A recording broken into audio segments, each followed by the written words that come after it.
दोबारा से। देखो जैसे हमने मेल रिप्रोडक्टिव पार्ट में पढ़ा ना, सेम टू सेम यहाँ पे वही वाला लॉजिक लगाना है और इसके अलावा कुछ नहीं करना आपको, ठीक है। जो हमने वहां पे सीखा है सेम टू सेम यहाँ पे भी वही चीज़ है, बस फर्क इतना है कि इसमें कुछ चीज़ें एक्स्ट्रा हो जाती है, उसमें वो चीज़ें नहीं हो पाती है, ठीक है। जैसे मैंने आपको बताया था, पिछली क्लास में बताया था, एट इनिशियल स्टेज, ठीक है। इनिशियल स्टेज में होता क्या था कि भाई जैसे ये हमारे जो आउटर मोस्ट सेल थे, जब बर्ड बनता था, फ्लावर जो था वो फ्लावर नहीं था, पहले बर्ड था, तो हमने इन वाली सेल्स को बोला था एपिडर्मल सेल्स,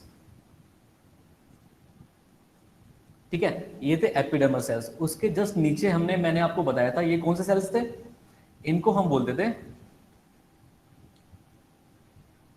हाइपोडर्मल सेल्स बोलते थे, ठीक है। इनमें से सम हाइपोडर्मल सेल्स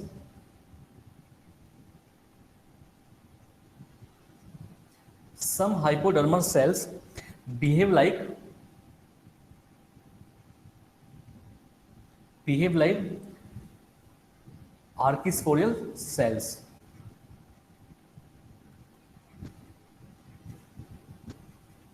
ठीक है। जैसे मेल रिप्रोडक्टिव पार्ट में भी हमको यही पता था, यहां पे भी सेम काम होता है, कुछ भी एक्स्ट्रा नहीं होता है, ठीक है।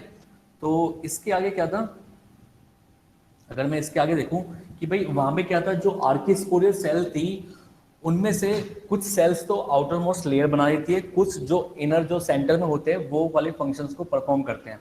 सेम टू सेम यहाँ पे क्या होता है, ये दोनों के दोनों, ये जो आर्किस्पोरियल सेल्स है, कुछ आर्किस्पोरियल सेल्स तो आउटर मोस्ट लेयर बना देंगे, आउटर, और कुछ इनर बना देंगे, ठीक है। जो आउटर बनाते थे उनका बोलते थे हम आउटर प्राइमरी वॉल बोलेंगे यहाँ पे, ठीक है। वहां पे क्या था, आउटर जो वॉल थी उस साइड पे क्या था, मेल के टाइम पे क्या था भाई, मेल में जो archesporial cells outer most layer बनाती थी उनके नाम क्या थे आउटर मोस्ट लेयर के, एपिडर्म, एंडोथीशियम, मिडल लेयर। बिल्कुल, ठीक है। तो यहाँ पे आउटर जो लेयर होगा, आउटर मोस्ट लेयर होगा, यहाँ पे सिर्फ एक प्राइमरी वॉल ही होती है, इसके अलावा कुछ नहीं होता। लेकिन जो इनर वाले होते हैं, जो इनर होते हैं यहाँ पे ये बनाते हैं इनर स्पोरोजिनस टिश्यू, ठीक है। सेम टू सेम चल रहा है जो हमने वहां पे सीखा था, और यहाँ पे भी सेम टू सेम है, ठीक है। जो इनर स्पोरोजिनस टिश्यू है उसके अंदर डिफ्रेंशिएशन होता है, डिफ्रेंशिएशन होता था, ठीक है। इनके अंदर डिफ्रेंशिएशन होने के बाद ये बना देते हैं एम एम सी, ठीक है। मेल के केस में हमें पता था यहाँ पे क्या बनता था, पीएमसी बोलते थे, साथ में हम इसको एमएमसी भी बोलते थे। पीएमसी का मतलब हो गया मेल के केस में पोलन मदर सेल, ठीक है। लेकिन यहाँ पे क्या है, और एमएमसी का मतलब क्या था वहां पे, माइक्रोस्पोर मदर सेल, ठीक है। वहां पे हम दो नाम से जानते थे, यहाँ पे सिर्फ एक ही नाम है, कोई यहाँ पे दूसरा नाम नहीं है इसका, पोलर मदर सेल ऐसा कुछ नहीं है यहाँ पे। सिर्फ यहाँ पे हम जो बोलेंगे वो बोलेंगे मेगास्पोर मदर सेल, ठीक है। अब जो हम लॉजिक वहां पे लगाते थे सेम टू सेम यहाँ पे लगाना है, क्योंकि आपको पता है जो एमएमसी होता है वो एक 2n स्ट्रक्चर होती है, जो ये एमएमसी है ये 2n है, ठीक है। यहाँ पे जो स्पोरोजिनल टिश्यू थे पहले, इनके अंदर डिफ्रेंशिएशन हुआ है, ठीक है। मतलब कोई ग्रोथ हुई है, डिवीजन हुई है, सिर्फ माइटोसिस हुआ है, तो इन्होंने बना लिए MMC, megaspore mother cell female के केस में, ठीक है। जो ये एमएमसी है आपको पता था वहां पे भी एमएमसी जो माइक्रोस्पोर मदर सेल था मेल के केस में, या फिर पीएमसी बोल लो, पोलर मदर सेल बोल लो, वहां पे क्या होता था, मियोसिस होती थी, ठीक है। तो जहां जहां पे भी मदर सेल का नाम आ जाए, मदर कोई भी मदर सेल हो, चाहे वो माइक्रोस्पोर की मदर सेल हो, चाहे वो मेगास्पोर की मदर सेल हो, उस मदर सेल में होगा क्या, मियोसिस होता है। तो 2n में क्या होगा, मियोसिस होगा, ठीक है। मियोसिस हो जाने के बाद ये बना लेंगे 4 हैप्लॉइड स्ट्रक्चर, ठीक है। 4 हैप्लॉइड स्ट्रक्चर ऑफ मेगास्पोर, ठीक है, मेगास्पोर बना लेंगे। इनमें से 4 हैप्लॉइड मेगास्पोर में से जो ये बन के आई स्ट्रक्चर, मान लेते हैं ये हमारी स्ट्रक्चर हो गई मेगास्पोर की, इनमें से 3 मेगास्पोर तो डीजनरेट हो जाते हैं, ठीक है। ओनली 1 मेगास्पोर क्या होते हैं, फंक्शनल होते हैं खाली। सिर्फ एक ही मेगास्पोर होगी जो फंक्शनल होगा, ठीक है। जो ये मेगास्पोर फंक्शनल होंगे, ओनली 1 मेगास्पोर इज फंक्शनल। सिर्फ एक ही मेगास्पोर होगा जो फंक्शनल होगा, उसके अलावा कुछ नहीं होगा, ठीक है।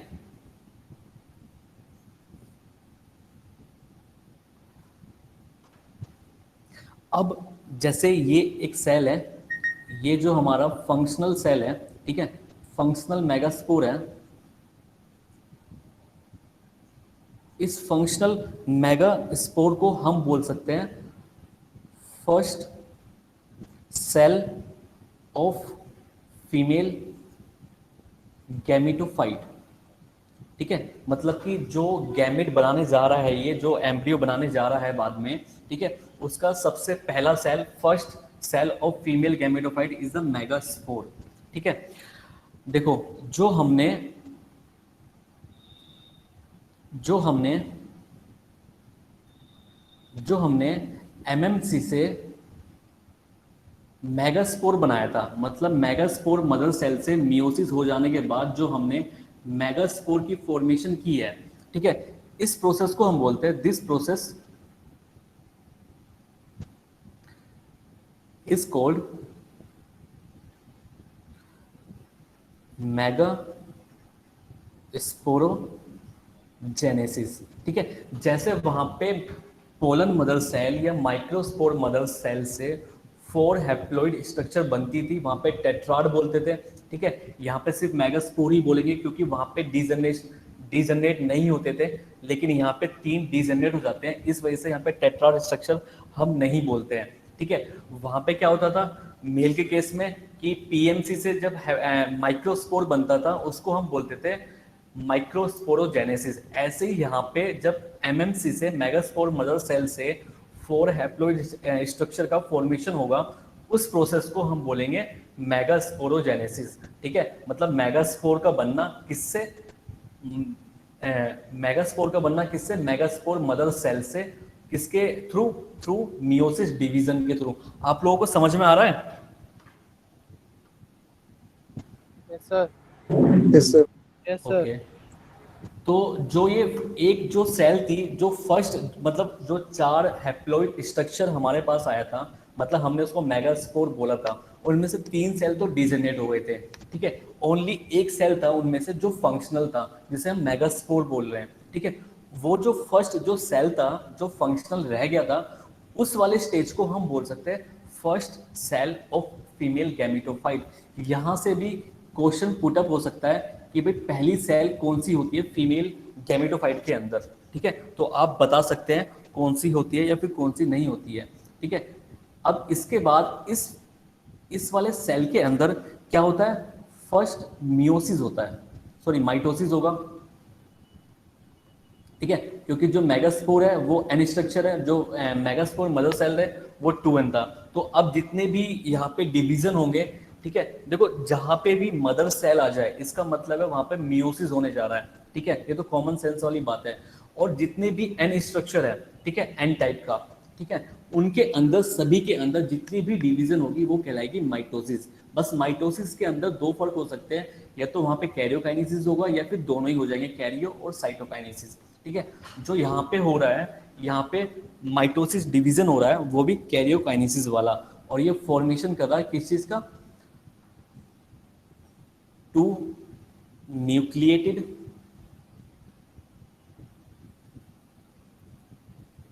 एम्ब्रियो सैक, मतलब 2 न्यूक्लियस वाला एम्ब्रियो सैक। जैसे ये 2 न्यूक्लियस वाला, 1 से 2 न्यूक्लियस हो गए, ठीक है। फिर इसके बाद इसके अंदर होता है सेकेंड माइटोसिस डिवीजन, और ये बना लेता है 4 न्यूक्लिएट एम्ब्रियो सैक, ठीक है। तो जो 2 होंगे वो बना लेंगे, एक एक न्यूक्लियस और फॉर्मेशन कर लेंगे, ठीक है। इसके बाद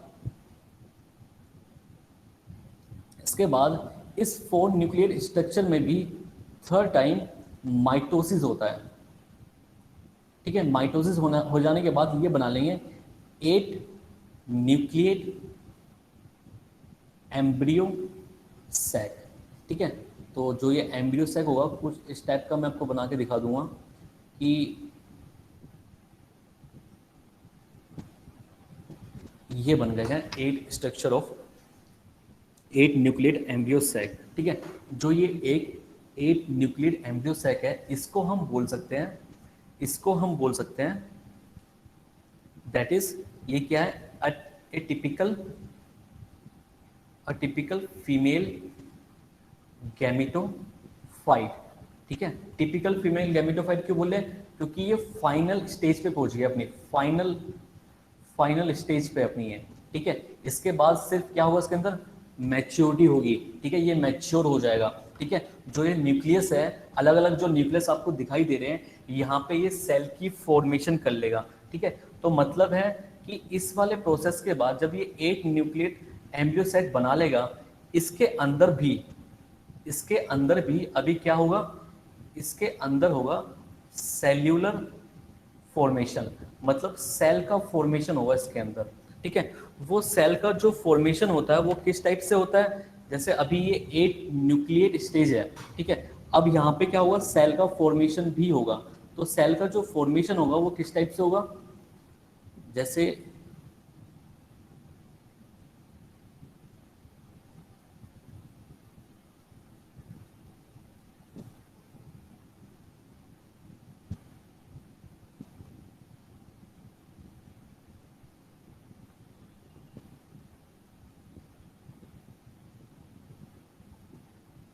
ये हमारी 8 न्यूक्लियस वाली स्ट्रक्चर बन गई थी। ठीक है, अब इसके अंदर सेलुलर फॉर्मेशन होगा, मतलब फॉर्मेशन ऑफ सेल्स। ठीक है, दैट इज फॉर्मेशन ऑफ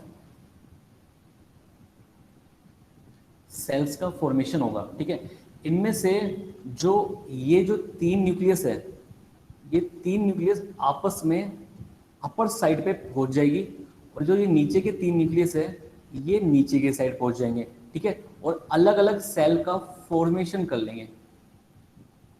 ठीक है, जो ये अलग अलग सेल का फॉर्मेशन करेंगे, ये कुछ बाद में जाके इस टाइप की स्ट्रक्चर हो जाएगी।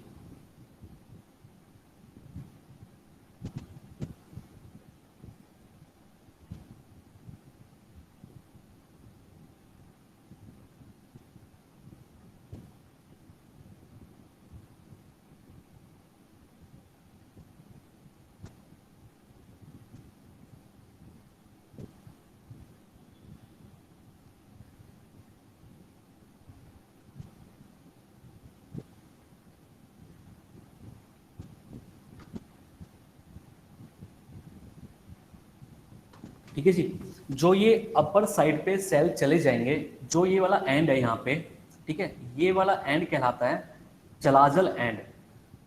चलाजल एंड मैंने आपको, जब मैंने ओव्यूल का मतलब जब स्ट्रक्चर बताया था कि कौन सा चलाजल एंड होता है, कौन सा माइक्रोपाइलर एंड होता है। ठीक है, जो ये सेल्स है, 3 जो सेल्स है जिनका नाम है एंटीपोडल सेल्स।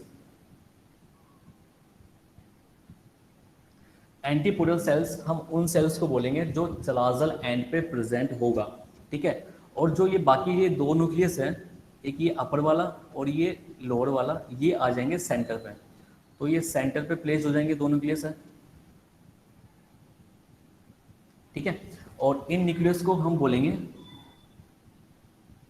Polar nuclei. ठीक है, जो ये सेल है, ये वाली, ये इस वाली सेल को हम बोलते हैं एम्ब्रियो। जो एम्ब्रियो बनाएगा जिसको हम बोलेंगे एग सेल।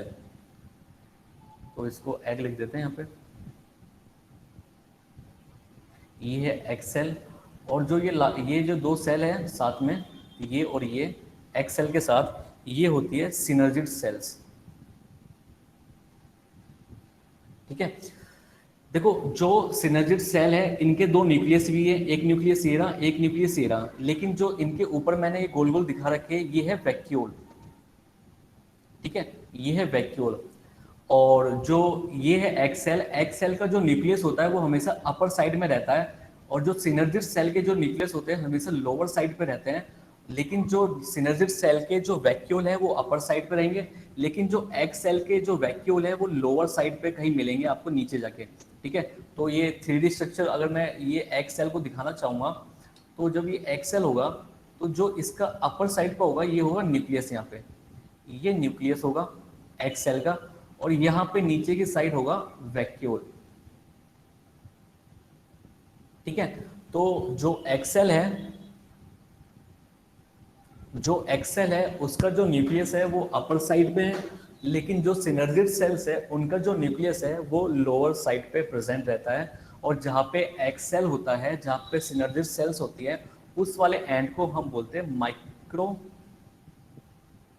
पाइलर एंड या फिर माइक्रोपाइल एंड बोलते हैं। ठीक है, और जो हमने ये स्ट्रक्चर बनाई है, ये जो स्ट्रक्चर बन के आई है हमारे पास, तो 1 2 3 4 5 और 6 और एक बड़ी वाली सेल ये, तो ये जो स्ट्रक्चर होगी वो होगी 7 cell and 8 nucleate structure.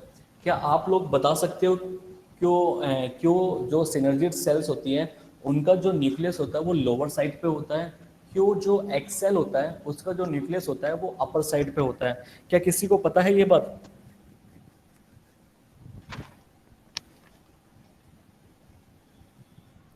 Sir ताकि वो उससे ही फ्यूज करे। कैसे, मतलब कैसे, आप कैसे बताना चाहोगे कि भाई ये किससे फ्यूज करेगा? सर पॉलन ट्यूब नीचे से आती हाँ, है। नीचे से आती है, तो न्यूक्लियस तो जो सबसे पहले जो न्यूक्लियस मिलेंगे उसको तो फिर सिनर्जिड सेल वाले न्यूक्लियस मिलने चाहिए ना। ठीक है, क्यों जो सिनर्जिड सेल के जो वैक्यूल है वो अपर साइड पे है, और क्यों एक्स सेल का जो वैक्यूल है वो लोअर साइड पे होता है? क्योंकि हमें ना एंटीपोडल सेल से कोई मतलब नहीं है। एंटीपोडल सेल्स कौन सी सेल्स होती है? जैसे मेल वाले पार्ट में हमने मिडिल लेयर के बारे में जाना था ना कि भाई मिडिल लेयर बाद में जाके डीजनरेट हो जाती है। डीजनरेट कौन करता है मिडिल लेयर को? टेप्टम। ठीक है, तो जो टेप्टम होगा वो यूज्ड अप कर लेता था किसको? मिडिल लेयर को। ऐसे ही जो एंटीपोडल सेल्स होती है इनका कोई मतलब वजूद नहीं है, ये बाद में जाके डीजनरेट हो जाते हैं, मतलब इनको यूज कर लिया जाता है एम्ब्रियो द्वारा। ठीक है, तो हमारा जो मेन फोकस है ना वो synergid cell, egg cell and polar nuclei पे है, क्योंकि आपको पहले से ये स्ट्रक्चर तो मालूम है कि भाई ये एंटीपोडल सेल्स होती है, ये पोलर न्यूक्लियाई होता है, ये एग होता है, ये सिनर्जिड होता है। ठीक है, और एक स्ट्रक्चर मैं और बता दूं, सिनर्जिड सेल के अंदर ही एक फिंगर लाइक प्रोजेक्शन और होता है, एक फिंगर लाइक प्रोजेक्शन और मिलेगा। इस फिंगर लाइक प्रोजेक्शन को हम बोलते हैं फिलीफॉर्म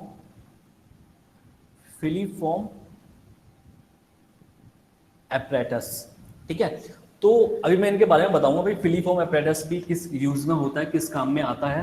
तो सबसे पहले मेरा क्वेश्चन ये है कि भाई क्यों एक्स सेल का जो न्यूक्लियस होता है वो ऊपर की साइड होता है, क्यों सिनर्जिड सेल का जो न्यूक्लियस होता है वो लोअर साइड पे होता है, क्यों सिनर्जिड सेल का जो वैक्यूल होता है वो ऊपर होता है, और क्यों एक्स सेल का जो वैक्यूल होता है जस्ट नीचे होता है? तो कोई बताना चाहेगा मुझे?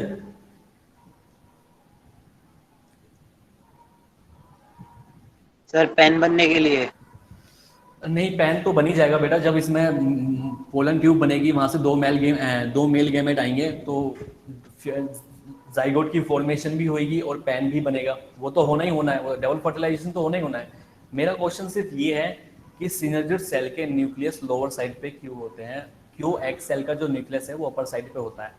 ठीक है, मेरा क्वेश्चन जस्ट इतना सा है, तो मैं पूछना चाहूँगा, कोई बता पाएगा? कोई सोच रहा है इस बारे में?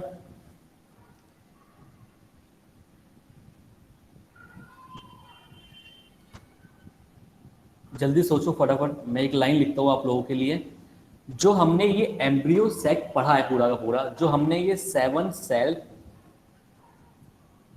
एंड 8 न्यूक्लिएट एम्ब्रियो सेक जो हमने पढ़ा है, इट इज ऑल्सो कॉल्ड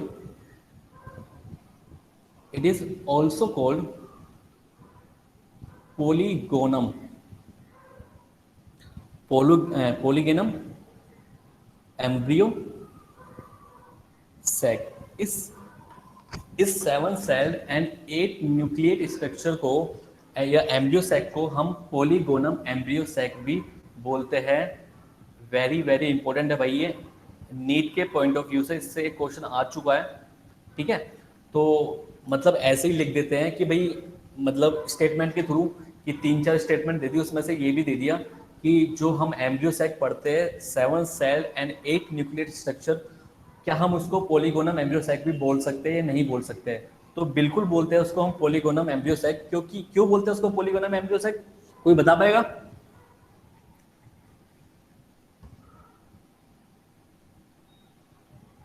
क्यों बोलते हैं?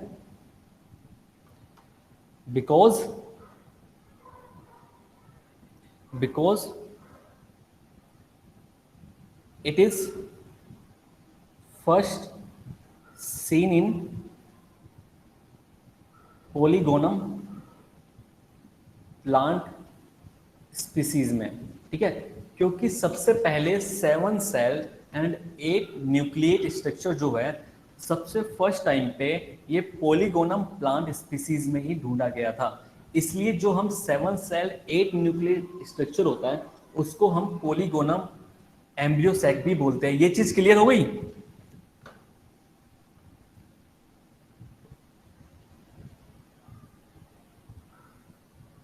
आवाज आ रही है?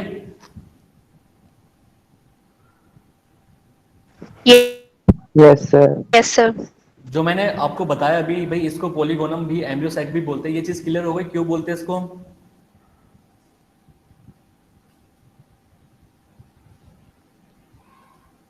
Yes sir. ओके, तो मैं अब आपको बताता हूं क्यों जो न्यूक्लियस होता है, इन एग सेल, ठीक है। एग सेल के अंदर जो न्यूक्लियस होता है वो अपर साइड पे होता है और जो वैक्यूल होता है वो लोअर साइड पे होता है। ऐसा क्यों प्लेस्ड है, ठीक है? क्योंकि जो मैं लिख देता हूं, vacuole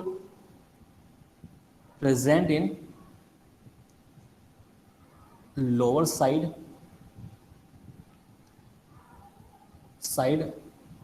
and nucleus present in upper side because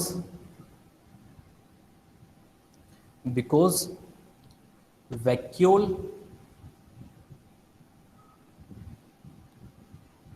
work as a shock absorber, ठीक है। देखो सिंपल सी बात है, देखो ध्यान से सुनना। जैसे ये एम्ब्रियो का नीचे वाला पार्ट है, ठीक है, यहाँ पे प्रेजेंट है सिनर्जिड सेल, ये रही सिनर्जिड सेल, ठीक है। यहाँ पे प्रेजेंट है एग सेल, मतलब पीछे की साइड है, ठीक है। तो इसको मैं ऐसे ही दिखा सकता हूँ। तो इसका जो न्यूक्लियस है यहाँ पे, और जो इसका जो अगर मैं बोलना चाहूँगा, इसको थोड़ा सा यहाँ से हटा देते हैं। ये अगर मैं इसको स्ट्रक्चर दिखाना चाहूँ पूरा का पूरा, ये पीछे की साइड से कुछ ऐसे दिखाई देगा।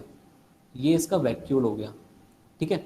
और साथ में जो सिनर्जिड सेल्स है वो यहाँ पे हो गई, ठीक है। यहाँ पे ऐसे देख लेते हैं, ये है सिनर्जिड सेल, ये दोनों की दोनों है सिनर्जिड, ठीक है।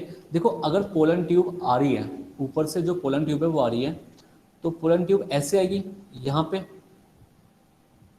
ठीक है, यहाँ पे आएगी। ये इसका वेजिटेटिव न्यूक्लियस है, ये 2 मेल गैमेट हो गए, ठीक है, ये 2 हो गए मेल गैमेट्स हो गए, ठीक है।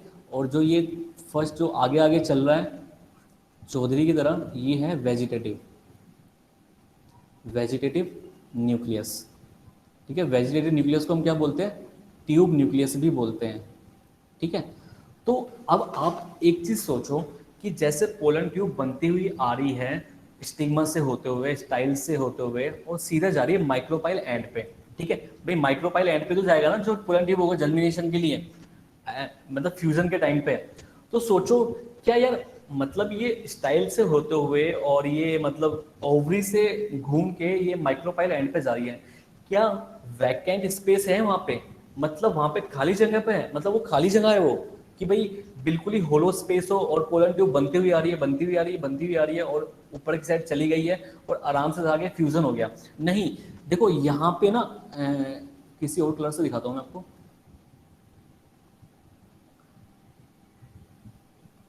देखो यहाँ पे ना सेल्स प्रेजेंट होते हैं, ठीक है, किसके, जहाँ पे ओवरी होते हैं वहाँ पे सेल्स प्रेजेंट होते हैं ना, काफी सारे न्यू सेल्स होंगे और भी बहुत सारे सेल्स होंगे, साथ में सिनर्जिड जो सेल है उसकी खुद की सेल है, यहाँ पे एक और सेल है वो भी सेल है, ठीक है।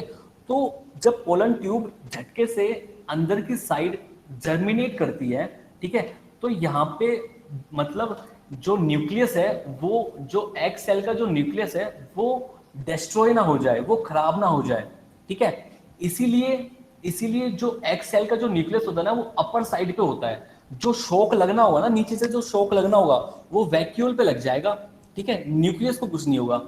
भाई न्यूक्लियस ही तो है जो मेल गैमेट के साथ जो फ्यूजन करेगा इसका, जब भी तो जाइगोट बनेगा ना, तो नीचे की साइड क्या है, वैक्यूल है, जितना भी शॉक लगना होगा झटके से, जब पोलन ट्यूब जर्मिनेट करेगी अंदर की साइड, तो वहां पे वैकेंट स्पेस नहीं होता, खाली जगह नहीं होती, वहां पे टिश्यू प्रेजेंट होते हैं, उस टिश्यू से होते हुए वो जो ट्यूब होती है वो बनती चली जाती है अंदर की साइड, तो एक शॉक लगता है अंदर की साइड, ठीक है।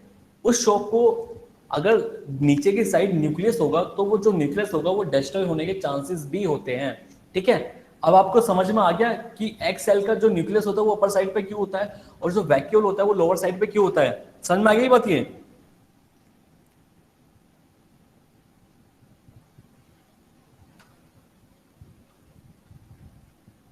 Yes sir. ओके, तो because vacuole work as a shock absorber, ठीक है, during entry of pollen tube, ठीक है, जब पोलन ट्यूब की एंट्री होती है तो जो वैक्यूल होता है वो शॉक एब्जॉर्बर का काम करता है, ठीक है। और सेकंड जो पार्ट है हमारा सिनर्जिड वाला वो भी देख लेते हैं। इन synergid cell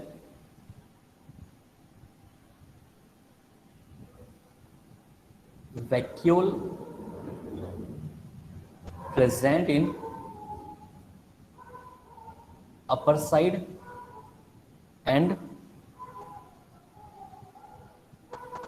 nucleus present in lower side पे, ठीक है। जो वैक्यूल होता है सिनर्जिड सेल का वो अपर साइड पे होता है और जो न्यूक्लियस होता है वो लोअर साइड पे होता है, ठीक है। इसका भी रीज़न है बहुत बड़ा, जैसे मैं आपको दोबारा से डायग्राम के थ्रू समझाऊंगा। तो जैसे ये दो सेल हो गई सिनर्जिड सेल, पीछे की साइड प्रेजेंट है एग सेल का न्यूक्लियस ये रहा, ठीक है, यहाँ पे प्रेजेंट है वैक्यूल,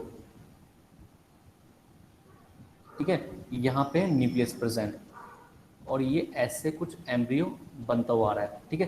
देखो जैसे ही पोलन ट्यूब बनती हुई आ रही है यहाँ पे, ठीक है, आगे यहाँ पे सबसे पहले जो न्यूक्लियस होता है वो होता है ट्यूब न्यूक्लियस, या इसको हम बोलते हैं वेजिटेटिव न्यूक्लियस भी बोलते हैं।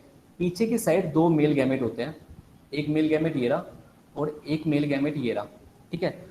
जो ट्यूब न्यूक्लियस होता है वो सबसे पहले फ्यूज करता है किसके साथ, इस सिनर्जिड सेल के न्यूक्लियस के साथ, ठीक है। तो सबसे पहले जो वेजिटेटिव न्यूक्लियस होता है वो फ्यूज करता है किसके साथ, सिनर्जिड सेल के न्यूक्लियस के साथ। जैसे ही इसके साथ वो फ्यूज करेगा तो ये सेल यहाँ से डिस्ट्रॉय हो जाएगी, खत्म हो जाएगी, सिर्फ इसका एक 2n स्ट्रक्चर यहाँ पे प्रेजेंट होगा, ठीक है। बाकी जब ये सेल जो है ना, जो ये सेल है, ये सेल यहाँ से हट जाएगी, ठीक है, ये सेल हट गई यहाँ से, ठीक है। सिर्फ ये दो मेल गैमेट बचे हैं। अब ये दो मेल गैमेट क्या करेंगे कि एक तो फ्यूज हो जाएगा एग सेल के साथ और दूसरा जो फ्यूज हो जाएगा जो ऊपर की साइड जो दो पोलर न्यूक्लियाई बचे होंगे। इसका मतलब है कि जो सिनर्जिड सेल का जो न्यूक्लियस है वो लोअर साइड पे प्रेजेंट है, वो एक काम कर रहा है कि वो जो वेजिटेटिव न्यूक्लियस हो रहा है उसके साथ फ्यूज कर रहा है। अगर वो वेजिटेटिव न्यूक्लियस फ्यूज नहीं करेगा किसी के भी साथ में तो आगे जाके कॉम्प्लिकेशंस पैदा हो सकती है कि शायद वो फ्यूज कर जाए एग सेल के न्यूक्लियस के साथ, ठीक है। तो उसके अगर वो उसके साथ फ्यूज कर जाएगा तो फिर कोई स्ट्रक्चर का फॉर्मेशन होगा ही नहीं, ठीक है। तो जो नेचर होता है उसने बहुत अच्छी तरीके से डिजाइन किया हुआ है कि जो चीज जहाँ पे प्रेजेंट होना चाहिए वो वहीं पे ही प्रेजेंट है, ठीक है। तो जो वेजिटेटिव न्यूक्लियस होता है वो फ्यूज करता है सिनर्जिड सेल के न्यूक्लियस के साथ, ठीक है, जिसकी वजह से वहां पे जो सेल प्रेजेंट है सिनर्जिड सेल वो एकदम से बिखर जाती है, डिस्ट्रॉय हो जाती है, ठीक है। हो जाने के बाद वहां से एक रास्ता बनेगा एक्स सेल पे जाने के लिए मेल गैमेट्स का। तो सीधा जाके जो मेल गैमेट होंगे वो फ्यूज कर जाएगा न्यूक्लियस के साथ, और जो दूसरा मेल गैमेट होगा वो आगे चल के फ्यूज कर जाएगा पोलर न्यूक्लियाई के साथ। आपको समझ में आ गया?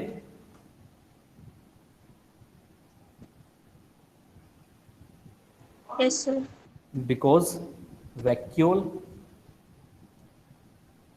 क्योंकि वैक्यूल ऊपर की साइड क्यों होते हैं, यहाँ पे एक और फंक्शन है भाई, ऊपर की साइड क्यों होते हैं, क्योंकि जो वैक्यूल होगा वो नोरिशमेंट प्रोवाइड कराएगा किसको, एग सेल को, ठीक है। एक तो जो डेस्ट्रॉय सेल हो रही है वो खुद नोरिशमेंट प्रोवाइड करा देगा, साथ में जो वैक्यूल होते हैं सिनर्जिड सेल के वो भी नोरिशमेंट प्रोवाइड कराते हैं। तो because vacuole provide nourishment to embryo and one of the synergid cell nucleus fused with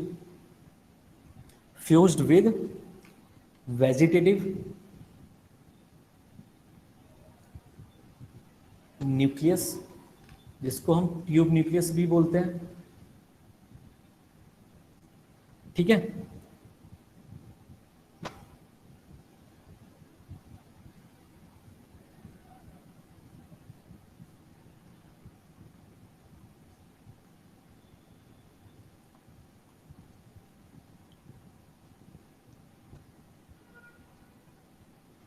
after that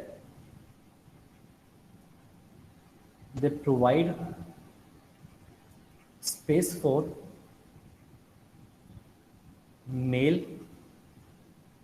gametes के लिए, ठीक है। जैसे ही ट्यूब न्यूक्लियस जो होगा फ्यूज कर जाएगा one of the synergid cell के न्यूक्लियस के साथ, तो वहाँ पे जो स्पेस पैदा हो जाएगा जिसकी वजह से जो मेल गैमेट्स होंगे वो आराम से फ्यूज कर सकते हैं एम्ब्रियो के न्यूक्लियस के साथ, साथ में जो पोलर न्यूक्लियाई होगा उसके साथ। आपको ये चीजें समझ में आ गई सारी?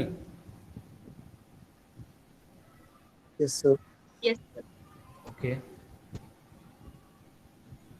आगे बढ़ते हैं।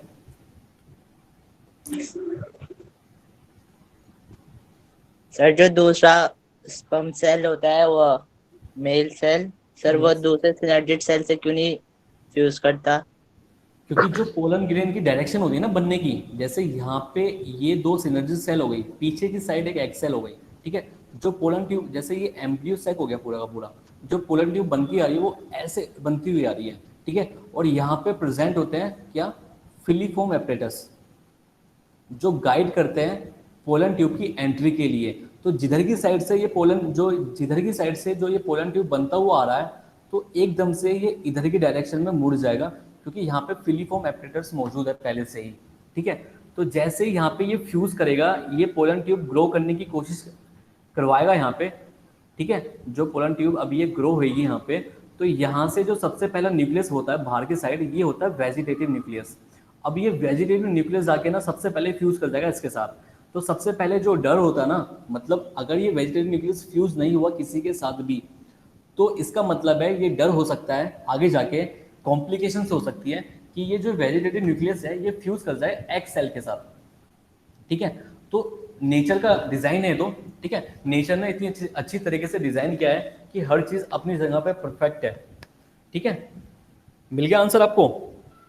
Yes sir.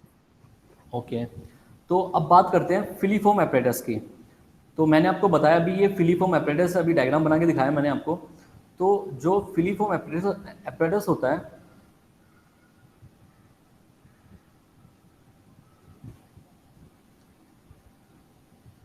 Is a finger like projection. ये एक फिंगर लाइक प्रोजेक्शन है present in the synergid cell. ये सिनर्जिड सेल के अंदर प्रेजेंट है ये स्ट्रक्चर फिलीफॉर्म एपरेटस वाली, ठीक है। इसका काम क्या होता है यहाँ पे, इसका काम देख लेते हैं। It guide the pollen tube, ये एक तो पोलन ट्यूब को गाइड करने में हेल्प करता है, and also work as a shock absorber, ये शॉक एब्जॉर्बर का भी काम करेगा during entry of pollen tube. ठीक है, तो पोलन ट्यूब की एंट्री के टाइम पे भी ये क्या करेगा, शॉक एब्जॉर्बर का काम भी करेगा ये, क्योंकि जो पोलन ट्यूब का जर्मिनेशन हो रहा है नीचे से ऊपर की साइड जाएगा, तो जो भी उसके सामने आएगा वो चीज़ को डिस्ट्रॉय कर देगा। ठीक है, फ्यूज़न होने से पहले तो वो खतरनाक साबित हो सकता है। ठीक है, जब पोलन ट्यूब की एंट्री होती है एम्ब्रियो के अंदर, तो एम्ब्रियो में कोई भी वैकेंट स्पेस नहीं होता है, तो जो टिश्यू प्रेजेंट होते हैं वहाँ पे बीच में, ठीक है, उनके बीच में से ही तो जो पोलन ट्यूब होती है वो ग्रो करती है ना, तो भाई धक्का मुक्की होगी, वहाँ पे रास्ता बनेगा मेल गैमेट्स के लिए। ठीक है, तो रास्ता तो बनेगा ना ताकि वो एग तक पहुँच सके, जो रास्ता बनाएंगे वो टिश्यू के बीच में से, तो एक धक्का मुक्की के टाइम पे एक शॉक लगता है। ठीक है, चीज़ें डिस्ट्रॉय होने लग जाती है वहाँ पे। ठीक है, इसी वजह से ये जो फिंगर लाइक प्रोजेक्शन है, ठीक है, या फिर सिनर्जिक सेल्स जो होते हैं, ये शॉक एब्जॉर्बर का भी काम करते हैं। ठीक है, अब बात कर लेते हैं हम एंटीपोडल सेल्स की। भाई एंटीपोडल सेल्स का क्या होगा आगे जाके, अब बात कर लेते हैं हम एंटीपोडल सेल्स की।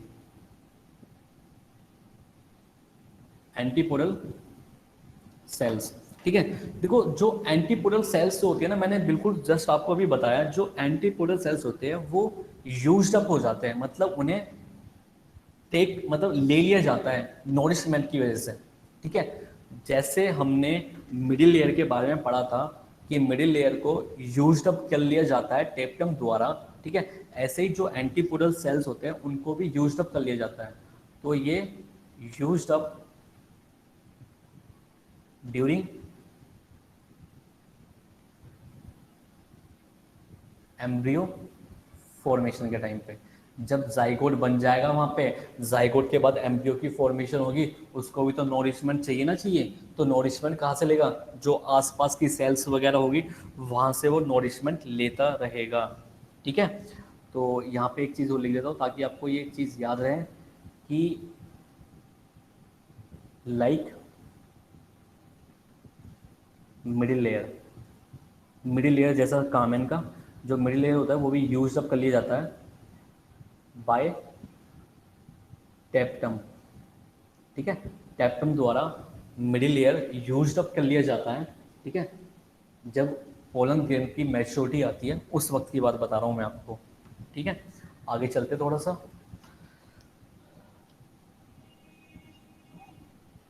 अब बात करते हैं रिमेनिंग टू न्यूक्लियाई की। ठीक है, जो सेंटर पे हमारे पास दो न्यूक्लियस प्रेजेंट है। ठीक है, दो न्यूक्लियस, इनको बोलते हैं हम पोलर न्यूक्लियाई। ठीक है, और ये सेंटर पे प्रेजेंट है, तो सेंटर वाली जो सेल होगी, जैसे अगर मैं थोड़ा सा और बताना चाहूँ आपको,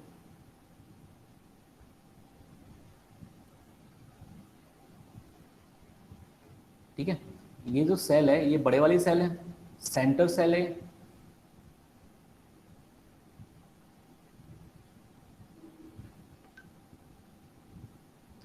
ये है सेंटर सेल। ठीक है, जो बिग सेल है, बड़ी सेल है, उनके जो सेंट्रल सेल है उसके अंदर ही प्रेजेंट है पोलर न्यूक्लियाई। तो जो ये दो पोलर न्यूक्लियाई है, remaining two nuclei moves toward centre cell. ठीक है, जैसे मैंने आपको स्टार्टिंग में बताया था कि ये जो तीन न्यूक्लियस होते हैं वो तो नीचे की साइड आ जाते हैं, जो एक न्यूक्लियस बचता है, और ऊपर वाला जो न्यूक्लियस होता है वो सेंटर की साइड आते चले जाते हैं। ठीक है, फिर बाद में उनको हम सेंटर न्यूक्लियाई भी बोल सकते हैं या फिर पोलर न्यूक्लियाई भी बोलते हैं। तो remaining two nuclei moves toward centre cell called polar nuclei बोलते हैं उसे, ठीक है। अब जो ये पोलर न्यूक्लियाई होती है, ठीक है, बाद में जाके ये मेल गैमेट के साथ फ्यूज करके एक पेन टाइप की स्ट्रक्चर बना लेती है, PEN, प्राइमरी एंडोस्पर्म, ठीक है, प्राइमरी एंडोस्पर्म न्यूक्लियस की स्ट्रक्चर बना लेती है एंड फ्यूज्ड टू फॉर्म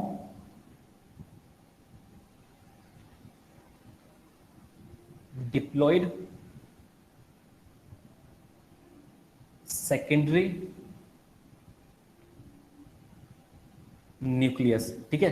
जैसे ही इसके पास मेल गैमेट आया, ये रहा मेल गैमेट, ठीक है, मेल गैमेट से पहले ये आपस में फ्यूज होके एक सेकेंडरी न्यूक्लियस बना लेते हैं, ठीक है। ये वही वाली स्ट्रक्चर है कि and fuse to form diploid secondary nucleus, ठीक है।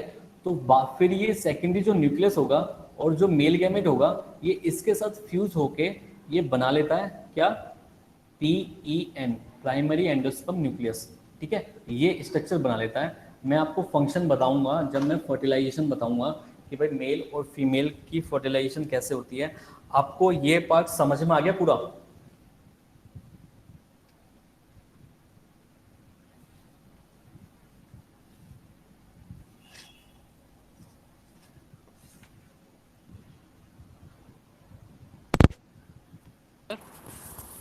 Yes, yes sir. आपको समझ में आ गया पूरा ये? Yes sir. ओके, तो अब एक छोटा सा टॉपिक और बचा है इस फीमेल के अंदर ही, उसको और कवर अप कर लेते हैं जल्दी, ठीक है।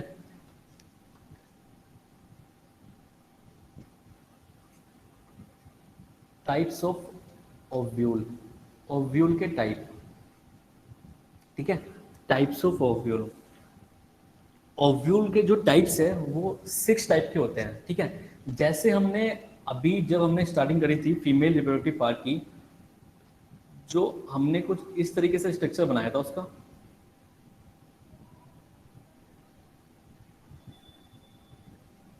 और यहाँ पे सेंटर पे था एम्ब्रियो, ठीक है। ये हमने कुछ स्ट्रक्चर बनाई थी किसकी, ओव्यूल की, ठीक है। जो सेंटर पे ओव्यूल प्रेजेंट होता है उसकी स्ट्रक्चर बनाई थी कुछ इस टाइप से। तो ये भी डिफरेंट डिफरेंट टाइप्स के ओव्यूल होते हैं, ठीक है, डिफरेंट डिफरेंट प्लांट्स के अंदर, ठीक है। तो जैसे हमने मेल के टाइम पे डिफरेंट टाइप के टेट्राड स्ट्रक्चर देखे थे कि प्लांट्स, कुछ प्लांट्स में कुछ स्ट्रक्चर होती है, कुछ प्लांट्स में कुछ स्ट्रक्चर होते हैं, ठीक है। ऐसे ही फीमेल के अंदर भी ओव्यूल की जो स्ट्रक्चर होती है वो डिफरेंट डिफरेंट टाइप से होती है। ये डिफरेंट डिफरेंट टाइप्स के कैसे होती है ये देख लेते हैं। जैसे सबसे पहले मैं बताना चाहूँगा आपको, सबसे पहली टाइप है ऑर्थोट्रोपस, ठीक है, ऑर्थोट्रोपस ओव्यूल। जो ऑर्थोट्रोपस ओव्यूल होता है वो कुछ इस टाइप का होता है,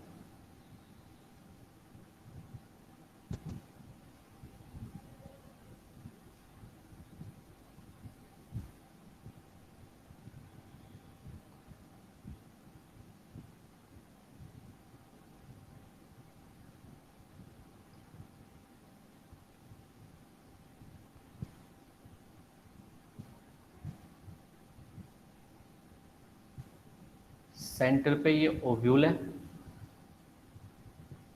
ठीक है। ये है माइक्रोपाइल एंड, ये है माइक्रोपाइल, ठीक है। नीचे वाला क्या हो जाएगा, चलाजल, ठीक है। अगर मैं ओवरी भी बनानी चाहूँगा तो ओवरी कुछ इस टाइप से हो जाएगी, यहाँ पे ये रही ओवरी, ऐसे, ठीक है। तो जो ये ओव्यूल है, इस टाइप के ओव्यूल को हम बोलते हैं ऑर्थोट्रोपस ओव्यूल, ठीक है। आपको समझ में आ गया ये किस टाइप का ओव्यूल है? जरूरी नहीं है कि सारे के सारे ओव्यूल इस टाइप से हो, ठीक है, जरूरी नहीं है सारे के सारे ओव्यूल इस टाइप से हो, ठीक है। डिफरेंट डिफरेंट टाइप्स के ओव्यूल है डिफरेंट डिफरेंट प्लांट्स के अंदर, ठीक है। तो ये है ऑर्थोट्रोपस टाइप ऑफ ओव्यूल। जो ओव्यूल का जो माइक्रोपाइल एंड होता है वो अपर साइड पे होता है, ना कि लोअर साइड पे, ठीक है। जो माइक्रोपाइल एंड होगा ऑर्थोट्रोपस के अंदर वो अपर साइड पे होगा, ओके जी। इसका जो एग्जाम्पल है,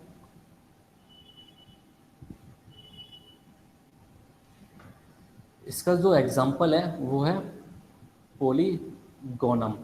ठीक है, पॉलीगोनम प्लांट स्पीसीज के अंदर जो होता है वो ऑर्थोट्रोपस टाइप का ओव्यूल होता है। उस ओव्यूल का जो माइक्रोपाइल एंड होगा वो अपर साइड पे होगा और जो चलाजल एंड होगा वो लोअर साइड पे होगा। लेकिन जो हम पढ़ते हुए आ रहे हैं ये है इसका माइक्रोपाइल एंड और ये है इसका चलाजल एंड। ठीक है, तो माइक्रोपाइल एंड है इसका नीचे की साइड और चलाजल एंड है इसका ऊपर की साइड। ठीक है, तो ये अलग टाइप का ओव्यूल है और ये अलग टाइप का ओव्यूल है। अब आते हैं सेकंड टाइप के ओव्यूल में।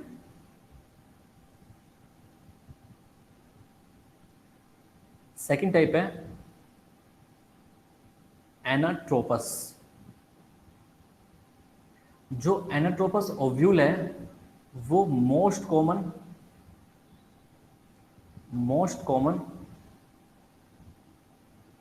टाइप ऑफ ओव्यूल है। ठीक है, फाउंड इन एंजियोस्पर्म में भी पाया जाता है। ठीक है, देखो इंपॉर्टेंट चीज है ये, सिर्फ इसमें से सिर्फ एक ही ये है कि एनाट्रोपस जो ओव्यूल है वो मोस्ट कॉमन टाइप का ओव्यूल है जो पाया जाता है एंजियोस्पर्म के अंदर। तो यही एक इंपॉर्टेंट चीज है जो मैं 6 टाइप आपको बताऊंगा। ऑर्थोट्रोपस हो गया, एनाट्रोपस हो गया, हेमी एनाट्रोपस हो गया, कैम्फाइलोट्रोपस हो गया, एम्फीट्रोपस हो गया, सर्सिनोट्रोपस हो गया। तो इनमें से आपको सिर्फ ये चीज तो याद रखनी पड़ेगी जो ये वाला है, जो एनाट्रोपस है। ये एनाट्रोपस इंपॉर्टेंट है आप लोगों के लिए, इसको याद रख लेना। बाकी चाहे याद मत रखना, कोई दिक्कत नहीं है, क्योंकि आपसे क्वेश्चन पूछा जा सकता है कि मोस्ट कॉमन टाइप का ओव्यूल कौन सा होता है। तो ऑप्शन में आपको ऑर्थोट्रोपस भी मिलेगा, हेमी एनाट्रोपस भी मिलेगा और एनाट्रोपस भी मिलेगा। तो anatropous is the most common type of ovule जो पाया जाता है किसके अंदर, एंजियोस्पर्म के अंदर। और इसकी स्ट्रक्चर कैसी है, इसकी स्ट्रक्चर सेम ऐसी है जैसे हम पढ़ते हुए आ रहे हैं अभी ओव्यूल के बारे में।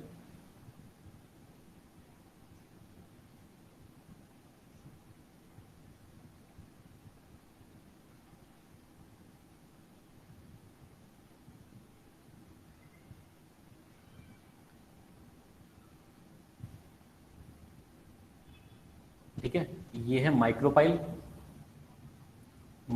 एंड, ये है चलाजल एंड। ठीक है, और ये हमारा एम्ब्रियो सैक। ठीक है, इस टाइप में माइक्रोपाइल नीचे की साइड होता है, चलाजल साइड जो एंड होता है वो ऊपर की साइड होता है। ठीक है, इस टाइप की अरेंजमेंट को हम बोलते हैं एनाट्रोपस। ओके, ये मोस्ट कॉमन टाइप है। ठीक है, एंजियोस्पर्म के अंदर। अब जो तीसरे टाइप का जो ओव्यूल है, थर्ड टाइप का जो ओव्यूल है वो है हेमी एनाट्रोपस। ठीक है, हेमी एनाट्रोपस किस टाइप का ओव्यूल है, सेम ऐसे ही, हेमी मतलब कहीं बीच में होगा,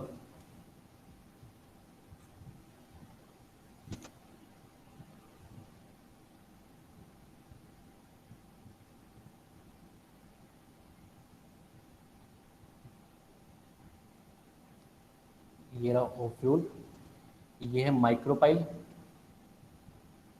ये है चलाजल एंड।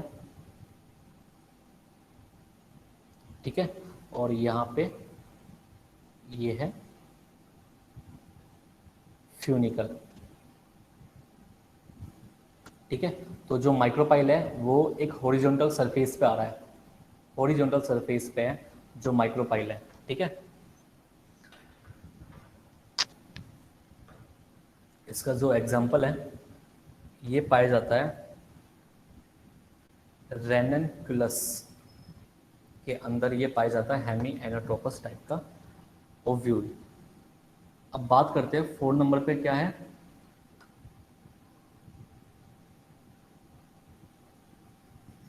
फोर नंबर पे है कैम्फाइलोट्रोपस।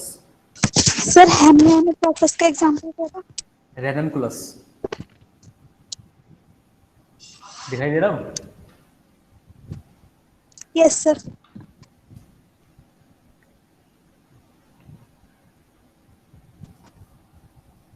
नोट कर लिया? Yes sir. ओके, अब बात करते हैं 4 टाइप की। जो 4 टाइप है वो है कैम्पाइलोट्रोपस, ठीक है, कैम्पाइलोट्रोपस।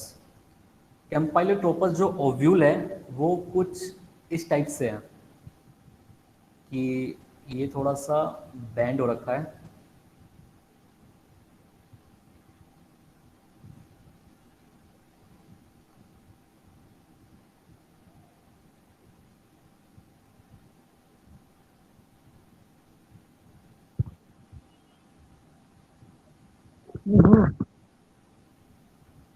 ठीक है। ये है माइक्रोपाइल और ये है चलाजल, चलाजल एंड, ठीक है। ये है फ्यूनिकल, ठीक है। तो जो अगर मैं कुछ इस टाइप से देखना चाहूँ तो जैसे ये फ्यूनिकल है, ये एम्ब्रियो के साथ कुछ मे बी 45 डिग्री का एंगल बना रहा है, तो ये कुछ हॉर्स शू टाइप का है, मतलब थोड़ा बहुत हॉर्स शू टाइप का मिलता जुलता सा है। इसका जो एग्जाम्पल है, इसका जो एग्जाम्पल है ये है लेग्यूमिनस, ठीक है। लेग्यूमिनस आप जानते हैं, ठीक है। लेग्यूमिनस में कैम्पाइलोट्रोपस टाइप का ओव्यूल पाया जाता है जो 15 डिग्री का एंगल बनाता है एम्ब्रियो के साथ। कौन बनाता है? फ्यूनिकल, जो उसका स्टॉक होता है इसका ओव्यूल का, ठीक है। तो ये आपका कैम्पाइलोट्रोपस है 4 टाइप का। अब मैं आपको 5th टाइप का यहीं पे ही बता देता हूँ। 5th टाइप, ठीक है। 5th टाइप जो है ये है एम्फीट्रोपस। सर कितने डिग्री का एंगल बनाता है? ये मे बी 45, लगभग 45 के आसपास, ठीक है। मैं आपको जस्ट ऐसे ही बता रहा हूँ, जरूरी नहीं कि आपको बुक के अंदर मेंशन हो कि 45 डिग्री का एंगल बनाता है, ठीक है। लेकिन ये 90 डिग्री का तो एंगल तो है नहीं, ठीक है। लेकिन जो इससे पहले हमने पढ़ा था अभी हेमीएनाट्रोपस, वो 90 डिग्री का एंगल बनाता है किसके साथ? फ्यूनिकल के साथ, ठीक है। अगर मैं आपको दिखाना चाहूँ, ये वाला जो हेमीएनाट्रोपस है ये 90 डिग्री का एंगल बना है क्योंकि ये हॉरिजॉन्टली प्लेस्ड है पूरा का पूरा, ठीक है। और मैं ऐसे बना के दिखाऊंगा तो जो एम्ब्रियो है ये एम्ब्रियो सैक हो गया, जो एम्ब्रियो सैक है वो 90 डिग्री का एंगल बना रहा है फ्यूनिकल के साथ। जस्ट टू रिमेंबर, मतलब याद करने के लिए कुछ ना कुछ तो चाहिए ना, तो यही बना लो तरीका कि जो एम्ब्रियो है वो फ्यूनिकल के साथ 90 डिग्री का एंगल बना रहा है, तो उस टाइप के ओव्यूल को हम बोलते हैं हेमीएनाट्रोपस, ठीक है, जो पाया जाता है रेननकुलस फैमिली के अंदर, ठीक है। अगर मैं कैम्पाइलोट्रोपस को देखूं तो जो इसका एम्ब्रियो है थोड़ा सा बैंड है, हॉरिजॉन्टली प्लेस्ड नहीं है, थोड़ा सा बैंड है। तो बैंड है, अगर मैं फ्यूनिकल के साथ इसका एंगल देखूं, मतलब जस्ट टू रिमेंबर, याद करने के लिए खाली, ठीक है। ऐसा कहीं बुक में मेंशन नहीं है जो एंगल की मैं बात कर रहा हूँ, मैंने सिर्फ याद करने के लिए ऐसा तरीका निकाला है कि भाई ये जो एम्ब्रियो है ये 45 डिग्री का एंगल बना रहा है, थोड़ा बैंड हो रहा है हेमीएनाट्रोपस से थोड़ा सा, तो ये पाया जाता है लेग्यूमिनस के अंदर, जिसे हम बोलते हैं कैम्पाइलोट्रोपस टाइप का ओव्यूल। ऐसे ही जो एम्फिएनाट्रोपस है ये थोड़ा सा और ज्यादा बैंड है, थोड़ा सा और ज्यादा बैंड हो गया, जो ओव्यूल है थोड़ा सा और ज्यादा बैंड हो गया।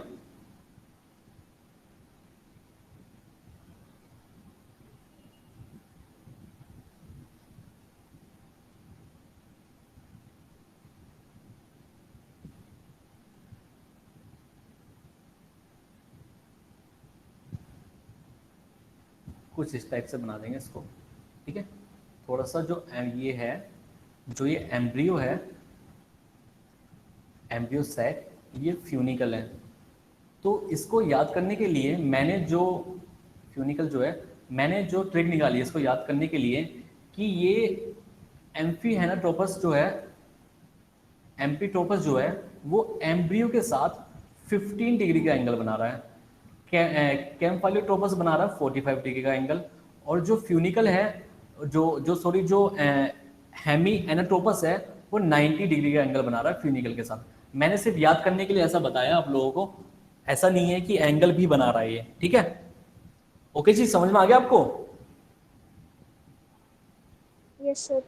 ओके, तो इसका एग्जाम्पल मैं लिख देता Yes, हूँ। Yes, sir. इसका एग्जाम्पल है, ठीक है, ये फैमिली का नाम है ब्यूटेमेसी फैमिली के अंदर ये पाया जाता है। मैंने आपसे पहले ही बता दूं, मैं आपको जो जितने भी मैं आपको टाइप्स ऑफ ओव्यूल बता रहा हूँ ये एनसीईआरटी या नीट के लिए नहीं है। ये जैसे पहले जिपमर एग्जाम हुआ करते थे या फिर यूपीसीपीएमटी एग्जाम अलग हुआ करता था, हर किसी स्टेट का एग्जाम अलग हुआ करता था, तो उसके अंदर ये डिफरेंट डिफरेंट टाइप्स के जो ओव्यूल है वो पूछे जाते थे, ठीक है। लेकिन नीट के पॉइंट ऑफ व्यू से ये याद करने की जरूरत नहीं है आप लोगों को, लेकिन फिर भी मैं आपको बता रहा हूँ बाई चांस अनहोनी ना हो जाए इस वजह से। तो आपको जो मोस्टली याद करना है वो सेकंड टाइप का याद करना है, जिसका नाम है एनाट्रोपस, जो मोस्ट कॉमन टाइप ओव्यूल है जो पाया जाता है एंजियोस्पर्म के अंदर, ठीक है। ये एनाट्रोपस टाइप का ओव्यूल जो है ना आपको याद करना पड़ेगा, बस एक याद कर लो, या बाकी आप एंगल ऑफ डिग्री से भी याद रख सकते हैं, कोई बड़ी बात नहीं है इसमें। 6 नंबर पे आ गया जी, लास्ट वाला है सर्सिनोट्रोपस ओव्यूल, ठीक है। सर्सिनोट्रोपस, सर्सिनोट्रोपस जो है वो कैसे, इसको बनाने के लिए थोड़ा सा हाई फाई साइंस आनी चाहिए।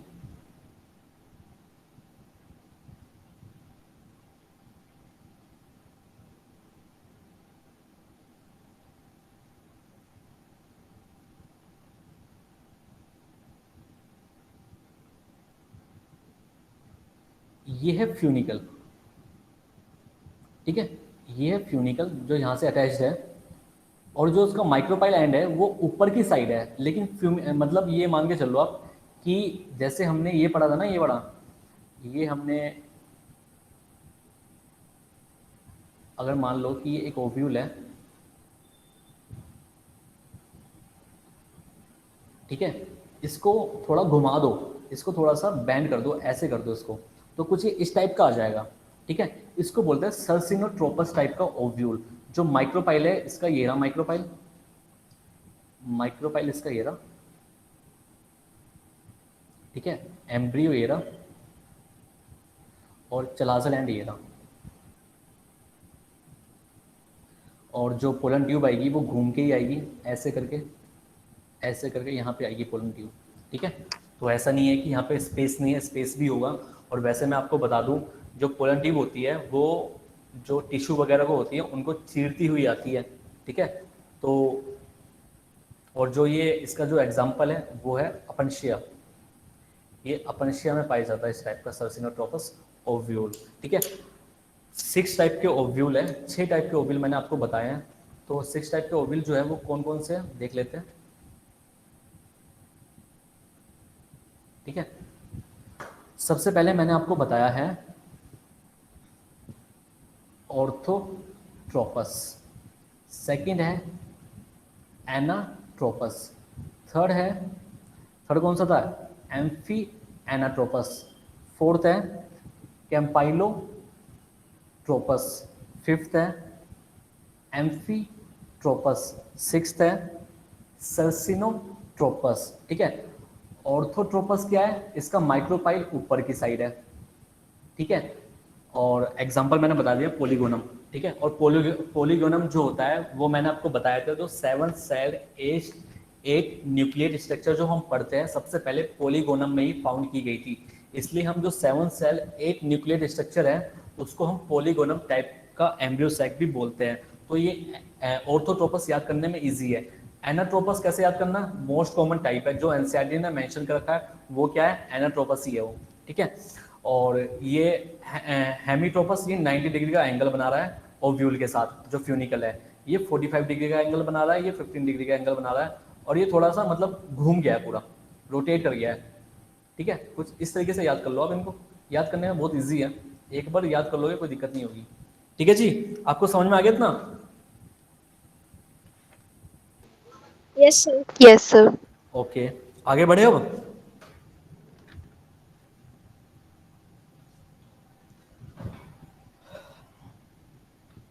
आगे बढ़े,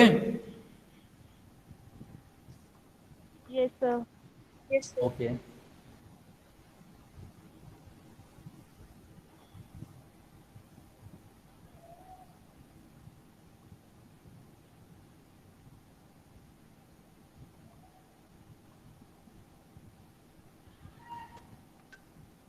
हम बढ़ते हैं आगे।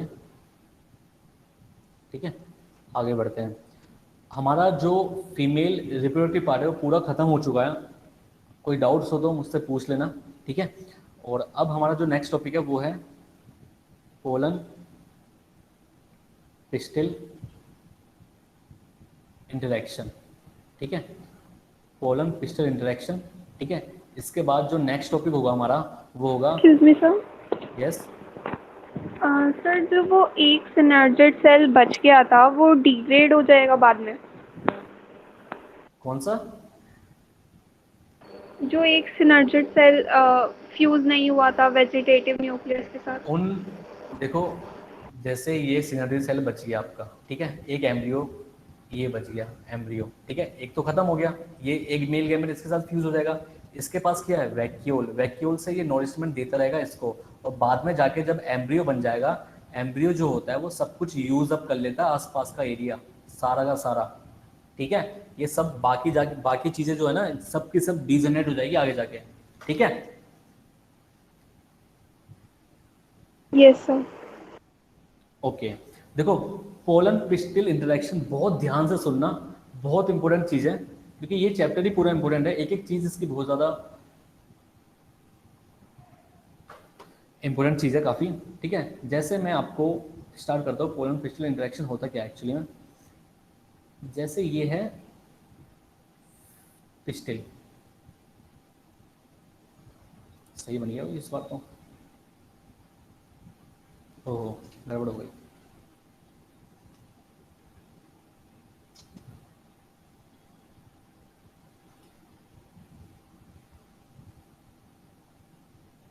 अब ठीक है, ये है पिस्टिल, ठीक है। पिस्टिल के साथ मैं बना देता हूं,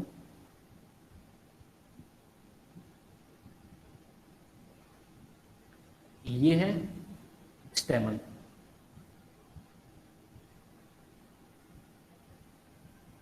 ये स्टेमन है और ये है पिस्टिल, ठीक है।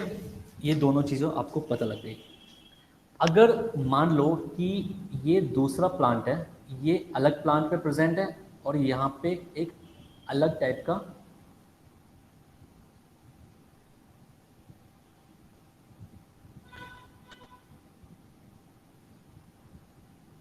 ये अलग टाइप का यहाँ पे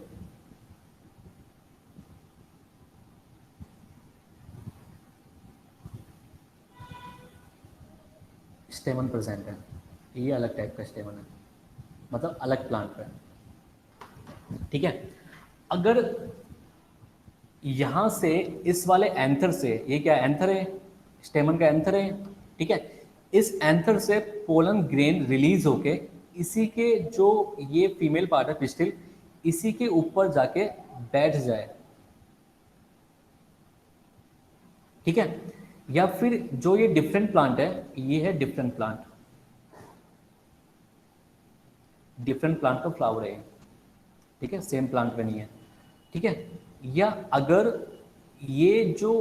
ये वाला इसको ये एक्सेप्ट ना करे, ये वाला पोलन ग्रेन जो सेम फ्लावर से आया हुआ है, ठीक है, इसको एक्सेप्ट ना करके ये दूसरे वाला मतलब दूसरी जगह से ये एक्सेप्ट कर ले, ठीक है, तो किस टाइप का पोलिनेशन बोलेंगे या किस टाइप का इंटरेक्शन बोलेंगे, उस चीज को हम समझेंगे धीरे धीरे, ठीक है। अगर सेम फ्लावर से पोलन ग्रेन रिलीज होके फीमेल के ऊपर लैंड कर रहा है, ठीक है, लैंड किसके ऊपर कर रहा है? फीमेल के ऊपर। फीमेल का कौन सा पार्ट है? स्टिग्मा, ये है जी स्टिग्मा, स्टिग्मा के ऊपर लैंड कर रहा है, ठीक है। तो अगर सेम फ्लावर का है या फिर सेम प्लांट का है, तो इस टाइप के पोलिनेशन को हम क्या बोलेंगे? सेल्फ पोलिनेशन, ठीक है जी, ये आपको सबको पता है ये बात, ठीक है। अगर सेल्फ वाला जो ये मेल गैमेट है, तो ये जो मेल गैमेट है, ये मतलब जो ये पोलन ग्रेन है, ये जो स्टिग्मा है इसको एक्सेप्ट ना करे, ठीक है। इसका मतलब है इसको चाहिए दूसरे टाइप का पोलन ग्रेन, तो दूसरे टाइप का पोलन ग्रेन मिलेगा, लेकिन सेम स्पीसीज का चाहिए होगा, से सिंपल सी बात है। तो ये दूसरी जगह से पोलन ग्रेन इसके पास आ जाएगा, तो ये जर्मिनेट कर जाएगा। तो अगर इस टाइप का मैं पोलिनेशन देखूं, इस टाइप के पोलिनेशन को बोलते हैं हम क्रॉस पोलिनेशन। अभी एक एक चीज क्लियर हो जाएगी आपको, ठीक है। पॉलिनेशन भी क्लियर हो जाएगा, और ये डायग्राम बना लेना, बहुत कीमती डायग्राम है। बना लिया? Yes sir. अगर ये सेल्फ पॉलिनेशन वाला जर्मिनेट कर जाए, पोलन ट्यूब जर्मिनेट कर जाए, तो क्या होगा?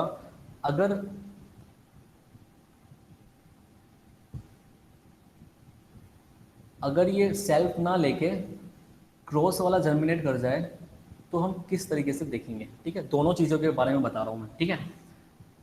तो ध्यान से देखते हैं। देखो भाई,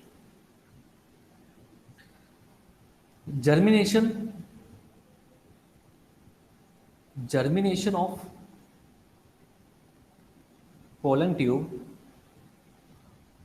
ऑन स्टिग्मा, बिल्कुल वही बात लिखी है जो मैंने डायग्राम में समझाया कि भाई पोलन ट्यूब का मतलब जर्मिनेशन हो रहा, पोलन ट्यूब बन रही है वहां पे, कहाँ पे? स्टिग्मा के द्वारा, ठीक है। ये डिपेंड करता है, depends upon pollen pistil interaction, ठीक है। मतलब पोलन ट्यूब जर्मिनेट करेगी या नहीं करेगी वो डिपेंड करता है किसके ऊपर? पोलन पिस्टिल इंटरेक्शन के ऊपर। तो मैंने सिर्फ यही लाइन लिखी है जो मैंने ऊपर समझाया आप लोगों को कि भाई germination of pollen tube on stigma depends upon pollen pistil interaction, ठीक है। अब यहां से मेन फंडा स्टार्ट हो गया है सेकंड पॉइंट से हमारा। तो देखते हैं मेन फंडा क्या है सेकंड पॉइंट पे। थोड़ा सा इसको ऊपर कर लेते हैं ताकि लिखने में आसानी रहे। तो मेन फंडा क्या है? जैसे ये है टेप्टम, आपको पता है टेप्टम कहाँ पे प्रेजेंट होती है? टेप्टम कहाँ पे प्रेजेंट होती है? टेप्टम किसका पार्ट है? Anther wall. Anther wall. और पिस्टिल?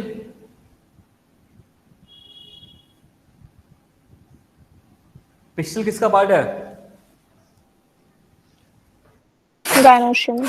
Gynoecium, very good. तो अब देखते हैं हम आगे। देखो जो टेप्टम होता है आप लोगों को सभी को पता है, मैंने आप लोगों को पहले बता दिया, ये प्रोड्यूस करता है क्या चीज? स्पोरोपोलिनिन। भाई जहां भी लगे भाई कुछ नया है तो मुझे बताइए ना, मैं आपको समझा दूंगा। ये नया नहीं है, सब कुछ पुराना ही चल रहा है। टेप्टम प्रोड्यूस करता है स्पोरोपोलिनिन, ठीक है। प्रोटीन्स, लिपिड्स एंड एलर्जेंस, ठीक है। ये जो एलर्जेंस है, जो मैंने नई चीज बताई है आपको, ये जो एलर्जेंस है ये वही एलर्जेंस है जिस इंसान को पोलन से एलर्जी होती है, ये वही एलर्जेंस है, ठीक है। मतलब जो ये इंसान है डमरू टाइप का, ठीक है, तो ये जो एलर्जेंस है इनसे इनको क्या हो सकता है? इन्फेक्शन हो सकता है, एलर्जी की प्रॉब्लम हो सकती है, ठीक है। तो सभी में नहीं होता है, सिर्फ कुछ ही में ही होता है। जो ये एक्टिविटी को एक्सेप्ट कर लेता है उसको ही हो जाता है ये, ठीक है। तो एलर्जन की एक्टिविटी भी टेप्टम से ही प्रोड्यूस की जाती है, ठीक है। तो टेप्टम क्या है? पोलन ग्रेन का भगवान है एक किस्म से, ठीक है। टेप्टम ना हो तो पोलन ग्रेन का फॉर्मेशन ही ना होगा, क्योंकि स्पोरोपोलिन भी यही बना के दे रहा है, प्रोटीन भी यही दे रहा है उसको, लिपिड्स भी यही दे रहा है, एंड एलर्जेंस भी यही प्रोवाइड करा रहा है इसको, ठीक है। आप लोगों को पता है जो स्पोरोपोलिन होता है,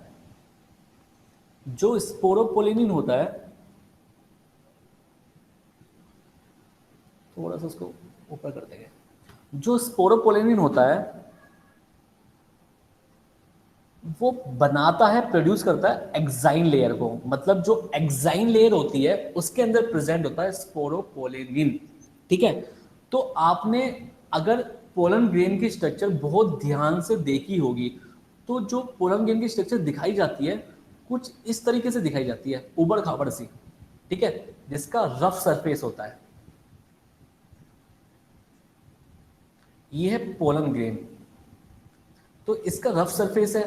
तो मतलब रफ सरफेस का मतलब क्या है कि यहाँ पे कैविटीज प्रेजेंट होती है इन स्पोरोपोलेनिन के अंदर, ठीक है, मतलब इस एग्जाइन के अंदर, सॉरी एग्जैक्टली एग्जाइन के अंदर क्या होती है, ये रफ सरफेस होती है। इन रफ सरफेस का मतलब क्या है, कुछ मतलब उबड़ खाबड़ जगह जहाँ पे नीचे की साइड का मतलब घेराव, मतलब एक क्या बोलते हैं उसको, कैविटी टाइप का होगा, वहां पे प्रेजेंट होगा ये सब चीजें।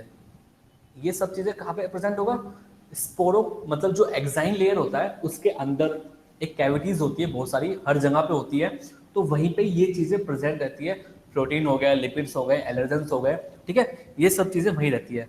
तो इसका मतलब है जो एक्साइन है वो हमारा आउटर मोस्ट लेयर है, outer most layer of the pollen grain है। उसके नीचे जो लेयर होती है इंटाइन, ठीक है, इंटाइन क्या होती है, inner most layer of pollen grain, ठीक है। ये दो लेयर के बारे में आपको मैंने पहले से बता दिया, और ये भी मैंने एलर्जन के बारे में कुछ नया बताया इस वजह से। थोड़ा सा इसको ऊपर कर देंगे। ओहो,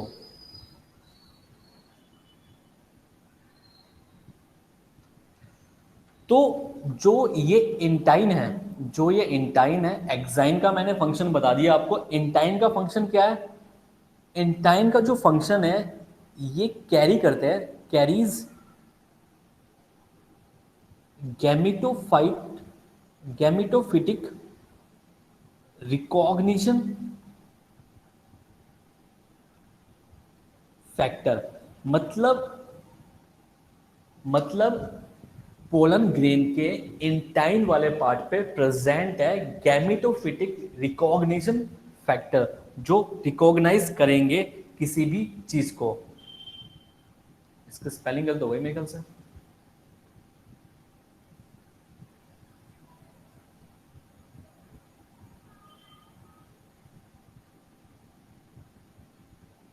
ठीक है, ये है रिकॉग्निशन फैक्टर।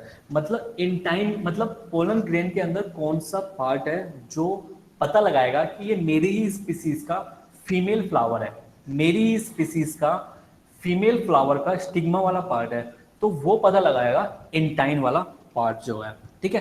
अब हम थोड़ा ऊपर की साइड चलते हैं, दोबारा से ऊपर की साइड चलते हैं। मैंने दूसरी साइड पे लिखा पिस्टिल, ठीक है।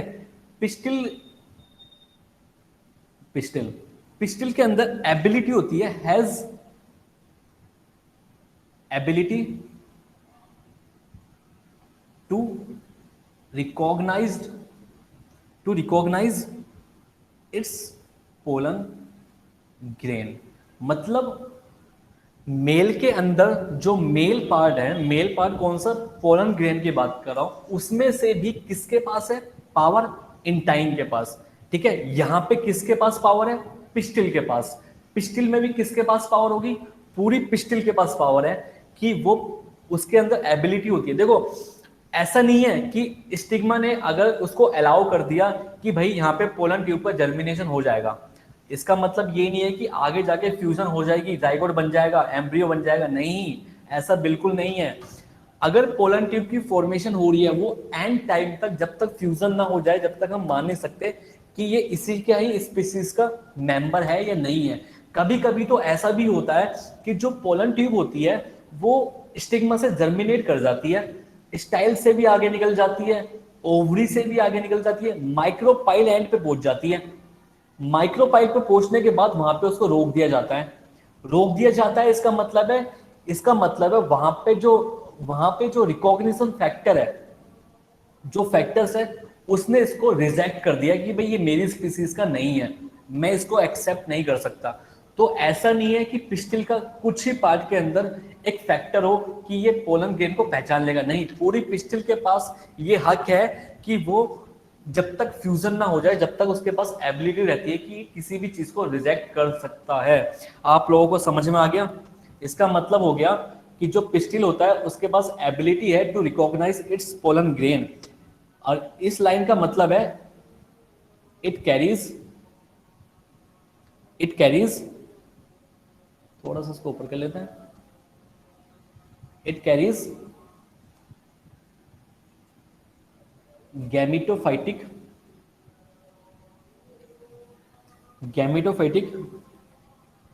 रिकॉग्निशन फैक्टर, ठीक है। मतलब मेल के पास है, इंटाइन के पास एबिलिटी, वो ताकत पहचानने की भाई ये मेरा ही फीमेल फ्लावर है या नहीं है। और पिस्टिल के पास, मतलब जो फीमेल वाला पार्ट होता है उसमें पिस्टिल के पास एबिलिटी रहता है कि ये अपने आप को रिकॉग्नाइज करवा सके, ठीक है। तो अगर मैं दोनों को देखूं, ये यहां से ले लिया, ये यहां से ले लिया, ये आ गया, तो इसको थोड़ा सा नीचे कर देंगे और यहाँ पे लिखना स्टार्ट करेंगे, एक्सेप्ट, एक्सेप्टेंस और rejection based on chemical dialogues, ठीक है। मतलब केमिकल डायलॉग्स कैसे भाई, इंटाइन के पास अपने केमिकल फैक्टर्स है, पिस्टिल के पास अपने केमिकल फैक्टर्स है। जब ये दोनों आपस में डायलॉग बातचीत करेंगे कि भाई ये पता लगाएंगे कि मेरे ही, मतलब मेरे ही स्पीसीज का है जो पोलन ग्रेन है, और ये मेरा ही स्पीसीज का है जो फीमेल प्लांट है, तो ये एक डायलॉग होता है दोनों केमिकल्स के बीच में, ठीक है। तो acceptance and rejection based on the chemical dialogues between pistil and pollen, ठीक है। और लास्ट में लाइन लिखेंगे, this interaction leads to pollen pistil interaction. भैया समझ में आ गए जो मैंने बताया आपको, या ऊपर से निकल गया?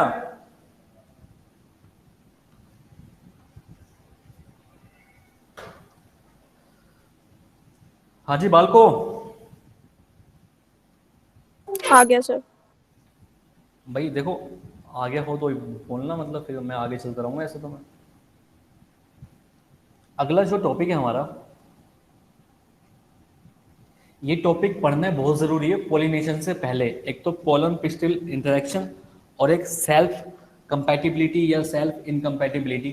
तो ये भी हम देख लेते हैं कि सेल्फ कंपैटिबिलिटी क्या होता है और सेल्फ इनकम्पैटिबिलिटी क्या होता है। क्या किसी को पता है कि सेल्फ कंपैटिबिलिटी क्या होता है और सेल्फ इनकम्पैटिबिलिटी क्या होता है?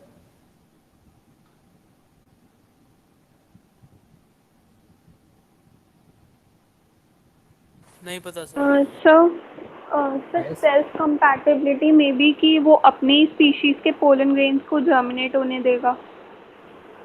और सेल्फ इनकम्पैटिबिलिटी? इसका पॉजिटिव। सही है, बिल्कुल। थोड़ा सा मैं इसको ब्रॉड करके बताऊंगा आप लोगों को, ताकि आप लोगों को आसानी हो जाए। देखो भाई, सेल्फ कंपैटिबिलिटी और सेल्फ इनकम्पैटिबिलिटी का मतलब क्या है? अपनी ही, मतलब जैसे देखो आप लोगों को पता है कि अगर डिफरेंट टाइप की स्पीसीज के अंदर फ्यूजन हो रहा है, ठीक है, मतलब कहने का मेरा मतलब है कि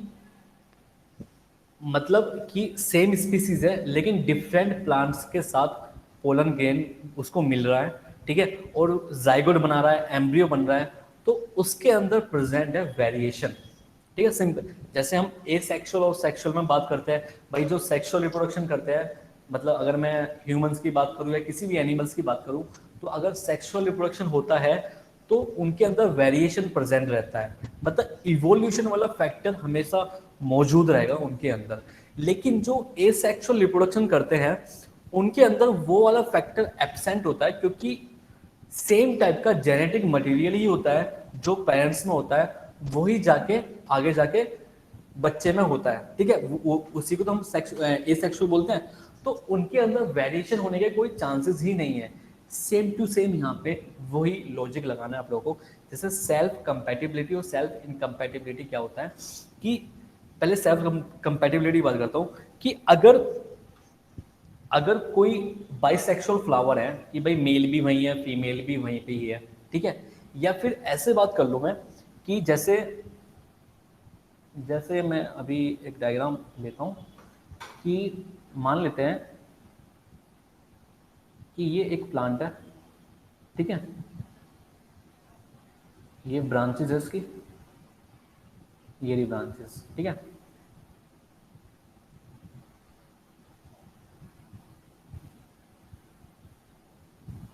ये है फीमेल पार्ट, ये आ गया मेल पार्ट, ये रहा मेल पार्ट, ठीक है। और यहाँ पे सिर्फ एक मेल ही फ्लावर है, यहाँ पे सिर्फ मेल फ्लावर है, फीमेल नहीं है इस फ्लावर में, ठीक है। ये मेल फ्लावर है खाली, ये जो है ये है मेल फ्लावर, मेल फ्लावर, और ये है बाइसेक्सुअल, बाइसेक्सुअल फ्लावर, ठीक है। अगर मान के चलते हैं कि अगर ये बाइसेक्सुअल फ्लावर है, ये वाला जो फ्लावर है बाइसेक्सुअल है, तो ये इजीली इससे पोलन ग्रेन को एक्सेप्ट कर लेगा, ठीक है भाई, इसी की स्पीसीज का एक्सेप्ट करना चाहिए, ठीक है। या फिर ये वाला जो पोलन ग्रेन आ जाए यहाँ से उठ के यहाँ पे इसके पास, तो क्या दोनों के दोनों सेल्फ फर्टिलाइजेशन है? Yes, sir. ये बाइसेक्सुअल जो फ्लावर है और जो ये यहाँ पे एक सिंगल मेल फ्लावर है खाली, अगर यहाँ से पोलन ग्रेन ले ले या फिर यहाँ से ये पोलन ग्रेन ले ले, तो दोनों को दोनों टाइप का जो है वो कौन सा टाइप का पोलिनेशन है? Self pollination. ये है सेल्फ पोलिनेशन, बिल्कुल सही। देखो जो मैं समझाना चाहता हूँ उसे समझना, ठीक है, किसी और चीज को मत समझ लेना, जो समझाने की मतलब मैं जरूरत नहीं कर रहा हूँ, कहीं वो समझ जाओ, ठीक है। तो मेरा कहने का मतलब है कि जो प्लांट जो है अपनी ही एग्जैक्ट कॉपी के पोलन ग्रेन को एक्सेप्ट कर ले, ठीक है। समझने की कोशिश करना कि जो प्लांट जो मतलब फीमेल फ्लावर अपने ही मतलब इस अपनी स्पीसीज है तभी तो मतलब पोलिनेशन हो पा रहा है, लेकिन अपनी स्पीसीज नहीं बोलूंगा यहाँ पे, मैं बोलूंगा अपने ही जैसे मतलब जेनेटिकली आइडेंटिकल कैरेक्टर्स को एक्सेप्ट कर ले, ठीक है। समझने की कोशिश करना, जेनेटिकली सिमिलर कैरेक्टर्स को एक्सेप्ट कर ले, उस टाइप के पोलिनेशन को या फिर उस टाइप के हम उस कंडीशन को हम बोलेंगे सेल्फ कंपैटिबिलिटी, ठीक है। और सेल्फ इनकम्पैटिबिलिटी क्या है? जो फ्लावर वेरिएशन शो करता हो, वेरिएशन शो करता हो, जो फ्लावर वेरिएशन शो करता हो, मतलब वो यकीन रखता हो इवोल्यूशन के अंदर, ठीक है, मतलब कि उसके अंदर वेरिएशन जेनेटिक मटेरियली अलग अलग डिफरेंट टाइप का हो, लेकिन स्पीसीज तो सेम होगी लेकिन प्लांट तो डिफरेंट होंगे ना।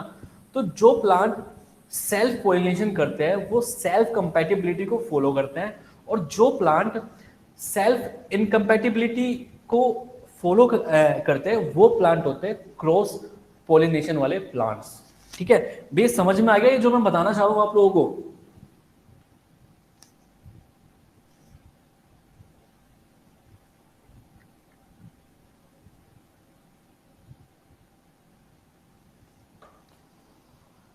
समझ में आया नहीं आया?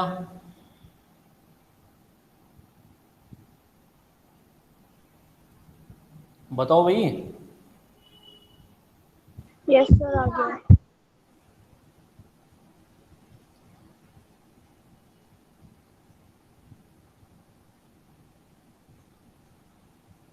ठीक है, तो जो मैंने बताया वही चीज लिख रहा हूँ, जो सेल्फ कंपैटिबिलिटी होती है वो occurs in the self pollination flower के अंदर होती है, ठीक है, जिनके अंदर नो वेरिएशन, जिनके अंदर कोई वेरिएशन ही नहीं होता, वो एक्सेप्ट करते हैं इस कंपैटिबिलिटी को, ठीक है। लेकिन जो मान लो कि ये फ्लावर जो है, ये वाला जो मैंने फ्लावर बनाया था अभी, इसको मैं ग्रीन पेन से दिखाता हूँ यहाँ पे, ये जो मैंने फ्लावर दिखाया था आपको अभी, अगर मान लो कि ये फीमेल पार्ट इन दोनों पोलन ग्रेन्स को एक्सेप्ट ही ना करे, एक्सेप्ट ही ना करो मतलब ना करे, तो इसका मतलब है इसको जो पोलन ग्रेन चाहिए वो अलग प्लांट से आएगा इसके लिए, है ना, अलग प्लांट से आएगा। तो यहाँ पे क्या है, ये है सेल्फ इनकम्पैटिबिलिटी, मतलब इस फ्लावर को वेरिएशन चाहिए, इस फ्लावर के अंदर वो पावर है, वो एबिलिटी है कि ये शो कर सके इनकम्पैटिबिलिटी, ठीक है।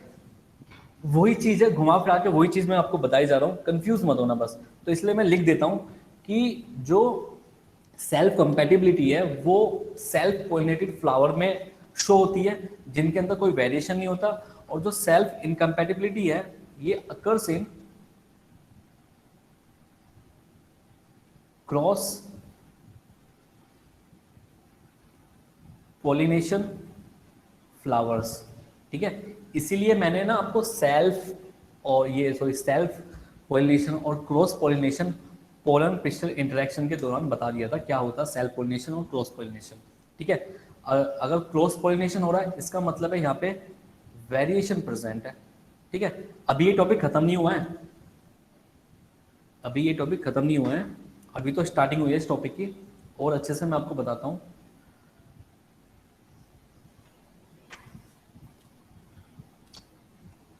इनके अंदर ही लिखना, ठीक है।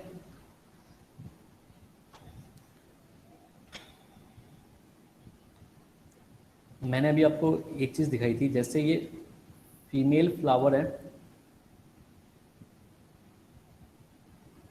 और यहाँ पे ये है मेल। ठीक है, ये अलग प्लांट पे है, ये अलग प्लांट पे है मेल। ठीक है, ये डिफरेंट प्लांट पे है। ठीक है, और ये डिफरेंट प्लांट पे है। अगर ये पोलन ग्रेन जो ये एंथर है ये रिलीज करे पोलन ग्रेन और यहाँ पे जाके डिपॉजिट हो जाए, लैंड हो जाए, लेकिन ये जो पोलन ग्रेन है यहाँ पे ये एक्सेप्ट ना हो, ठीक है, इसका मतलब है ये जो फ्लावर है, ये जो प्लांट है, ये कैसा है, सेल्फ इनकम्पैटिबिलिटी। मतलब इसको अपने आइडेंटिकल जेनेटिक मटेरियल को लेने की आदत नहीं है, इसको डिफरेंट टाइप का एक पोलन ग्रेन चाहिए। ठीक है, उसकी आदत है इसको। तो इसके बारे में सिर्फ 2 लाइनें और लिखेंगे जल्दी जल्दी कि if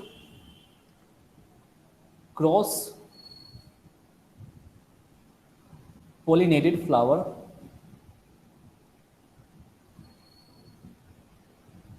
undergoes self pollination,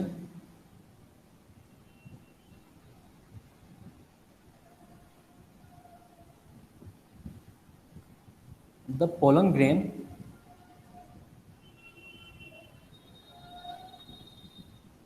will not accepted by pistil of a flower। ठीक है, मैंने लिखा है इफ क्रॉस पोलिनेटेड फ्लावर है, अगर कोई फ्लावर क्रॉस पोलिनेशन करता होगा तो वो सेल्फ पोलिनेशन नहीं करेगा, सिंपल सी बात है। ठीक है, तो जो क्रॉस पोलिनेशन करता होगा वो सेल्फ पोलिनेशन क्यों करेगा? ठीक है, इसी चीज को तो हम बोलते हैं क्या, self incompatibility. This is called self incompatibility. भाई जो फ्लावर क्रॉस पॉलिनेशन करता होगा तो वो सेल्फ क्यों करेगा, वो तो क्रॉस ही करेगा ना। तो अगर वो सेल्फ करने की कोशिश करेगा तो भी पॉलिनेशन नहीं होगी वहां पे, क्योंकि उसके अंदर जो फैक्टर मौजूद है वो है सेल्फ इनकम्पैटिबिलिटी के फैक्टर। ठीक है, तो इसी को हम बोल रहे हैं सेल्फ इनकम्पैटिबिलिटी। ठीक है, it is also called sexual incompatibility. हम इसको सेक्सुअल इनकम्पैटिबिलिटी भी बोलते हैं। देखो मैंने अभी आपको बताया कि एसेक्सुअल और सेक्सुअल के बारे में। ठीक है भाई, सेक्सुअल होगा तो वेरिएशन होगा। ठीक है, और जो क्रॉस पॉलिनेशन वाले हैं वो वेरिएशन शो करते हैं। जो वेरिएशन शो करते हैं उसको हम बोल रहे हैं सेल्फ इनकम्पैटिबिलिटी वाले फ्लावर। ठीक है, तो उनको हम क्या बोल सकते हैं, एक और नाम से सेक्सुअल इनकम्पैटिबिलिटी भी तो बोल सकते हैं। भाई सेक्सुअल में तो वेरिएशन प्रेजेंट होते हैं ना, इसलिए हम इनको सेक्सुअल इनकम्पैटिबिलिटी भी बोलते हैं। ठीक है सर, हाँ बोलो। इसको सेक्सुअल इनकम्पैटिबिलिटी की जगह सेक्सुअल कंपैटिबिलिटी बोलना चाहिए ना। बेटा जैसे मैंने क्या बोला, मेरी ना जो लाइन है उसको ध्यान से सुना करो। मैंने बोला कि एसेक्सुअल के अंदर क्या होता है, क्लोन पैदा होते हैं, अपने ही जैसे ऑफस्प्रिंग पैदा होते हैं। लेकिन अगर मैं सेल्फ पोलिनेशन करवाऊंगा किसी भी फ्लावर के अंदर तो उसके अंदर वेरिएशन तो नहीं होगा ना, नहीं होगा ना। इसका मतलब है अगर मैं थोड़ा सा दिमाग लगा के सोचना चाहूँ कि भाई इसके अंदर कोई भी वेरिएशन नहीं आया, इसका मतलब है ए सेक्सुअल रिप्रोडक्शन और ये वाला रिप्रोडक्शन एक बराबर ही हो गए ना। भाई वेरिएशन कहाँ मौजूद है, जिसके अंदर सेल्फ इनकम्पैटिबिलिटी है, इसीलिए हम उसको क्या बोल रहे हैं, सेक्सुअल इनकम्पैटिबिलिटी। आप समझे नहीं समझे? Yes, sir. Okay Yes, sir. आगे बढ़ते हैं भाई, ये टॉपिक तो खत्म करना ही पड़ेगा, उसके बाद ही क्लास ओवर होगी, ठीक है। तो this sexual incompatibility, this sexual incompatibility may be interspecific और intraspecific, ठीक है। जो सेक्सुअल इनकम्पैटिबिलिटी है या तो वो क्या होगा इंटरस्पेसिफिक या वो होगा इंट्रास्पेसिफिक, दोनों में से कुछ भी हो सकता है। भाई दोनों में से फर्क कौन बताएगा, दोनों का क्या फर्क होता है दोनों में? Who wants to decline?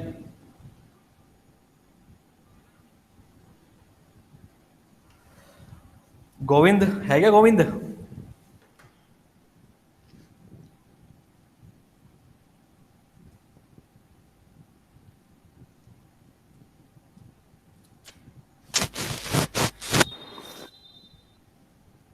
भाई आवाज मेरी लेट पहुंच रही है क्या आप लोगों पे?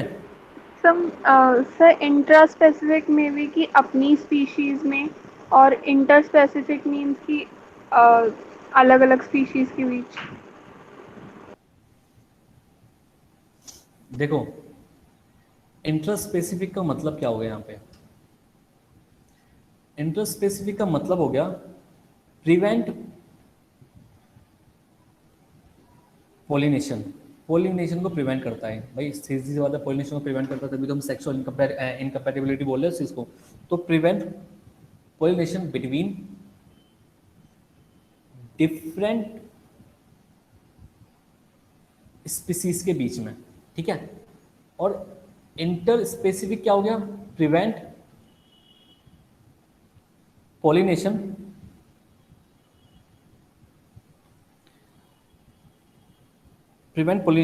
of cross pollinated flower from self pollination। भाई किसको ये दोनों लाइन समझ में आ गई है? अब मुझे इतना बता दो बस।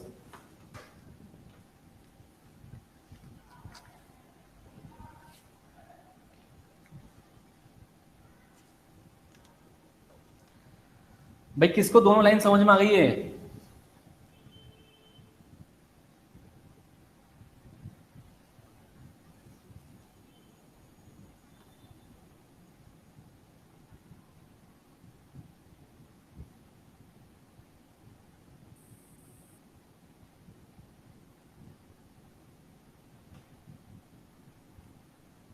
आवाज आ रही है?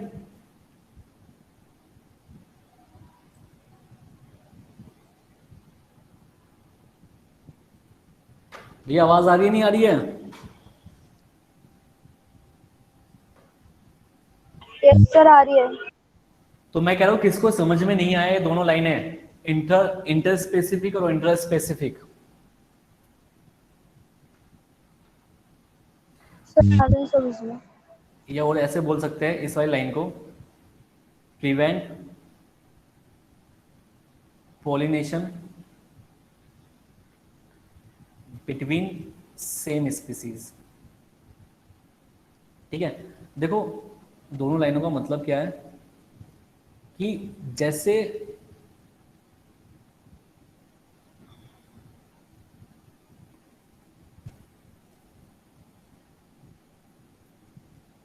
ये प्लांट है, ठीक है, ये फ्लावर, ये है मैंगो, ठीक है, ये है सिट्रस का प्लांट, मान लेते हैं सिट्रस का प्लांट है, ये रहा सिट्रस का प्लांट, ठीक है।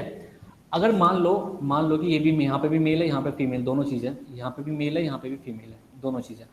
मान लो कि इस सिट्रस प्लांट का जो मेल गैमेट है वो पहुंच गया मैंगो वाले फीमेल, मतलब मैंगो के फीमेल प्लांट पे, ठीक है। तो क्या पोलिनेशन होगा? नहीं होगा, क्योंकि इसको हम बोलते हैं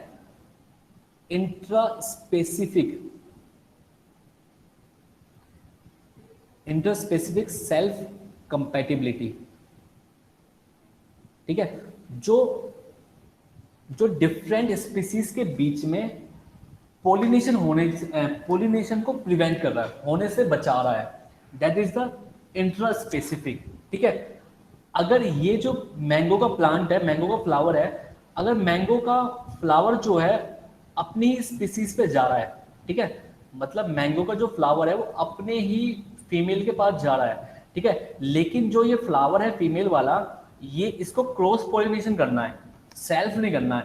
लेकिन अगर मेल का आ गया तो फर्टिलाइजेशन हो जाएगी? नहीं होगी, क्योंकि यहाँ पे कौन सा फैक्टर काम कर रहा है? सेल्फ इनकम्पैटिबिलिटी का। कौन से वाला? Inter specific. भाई समझ में आ गया या नहीं आया अभी भी?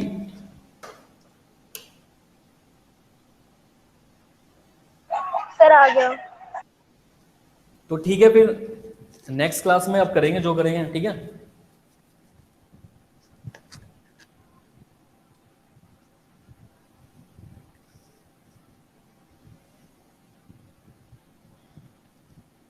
ओके जी, या थोड़ा सा 5-10 मिनट दे सकते हो?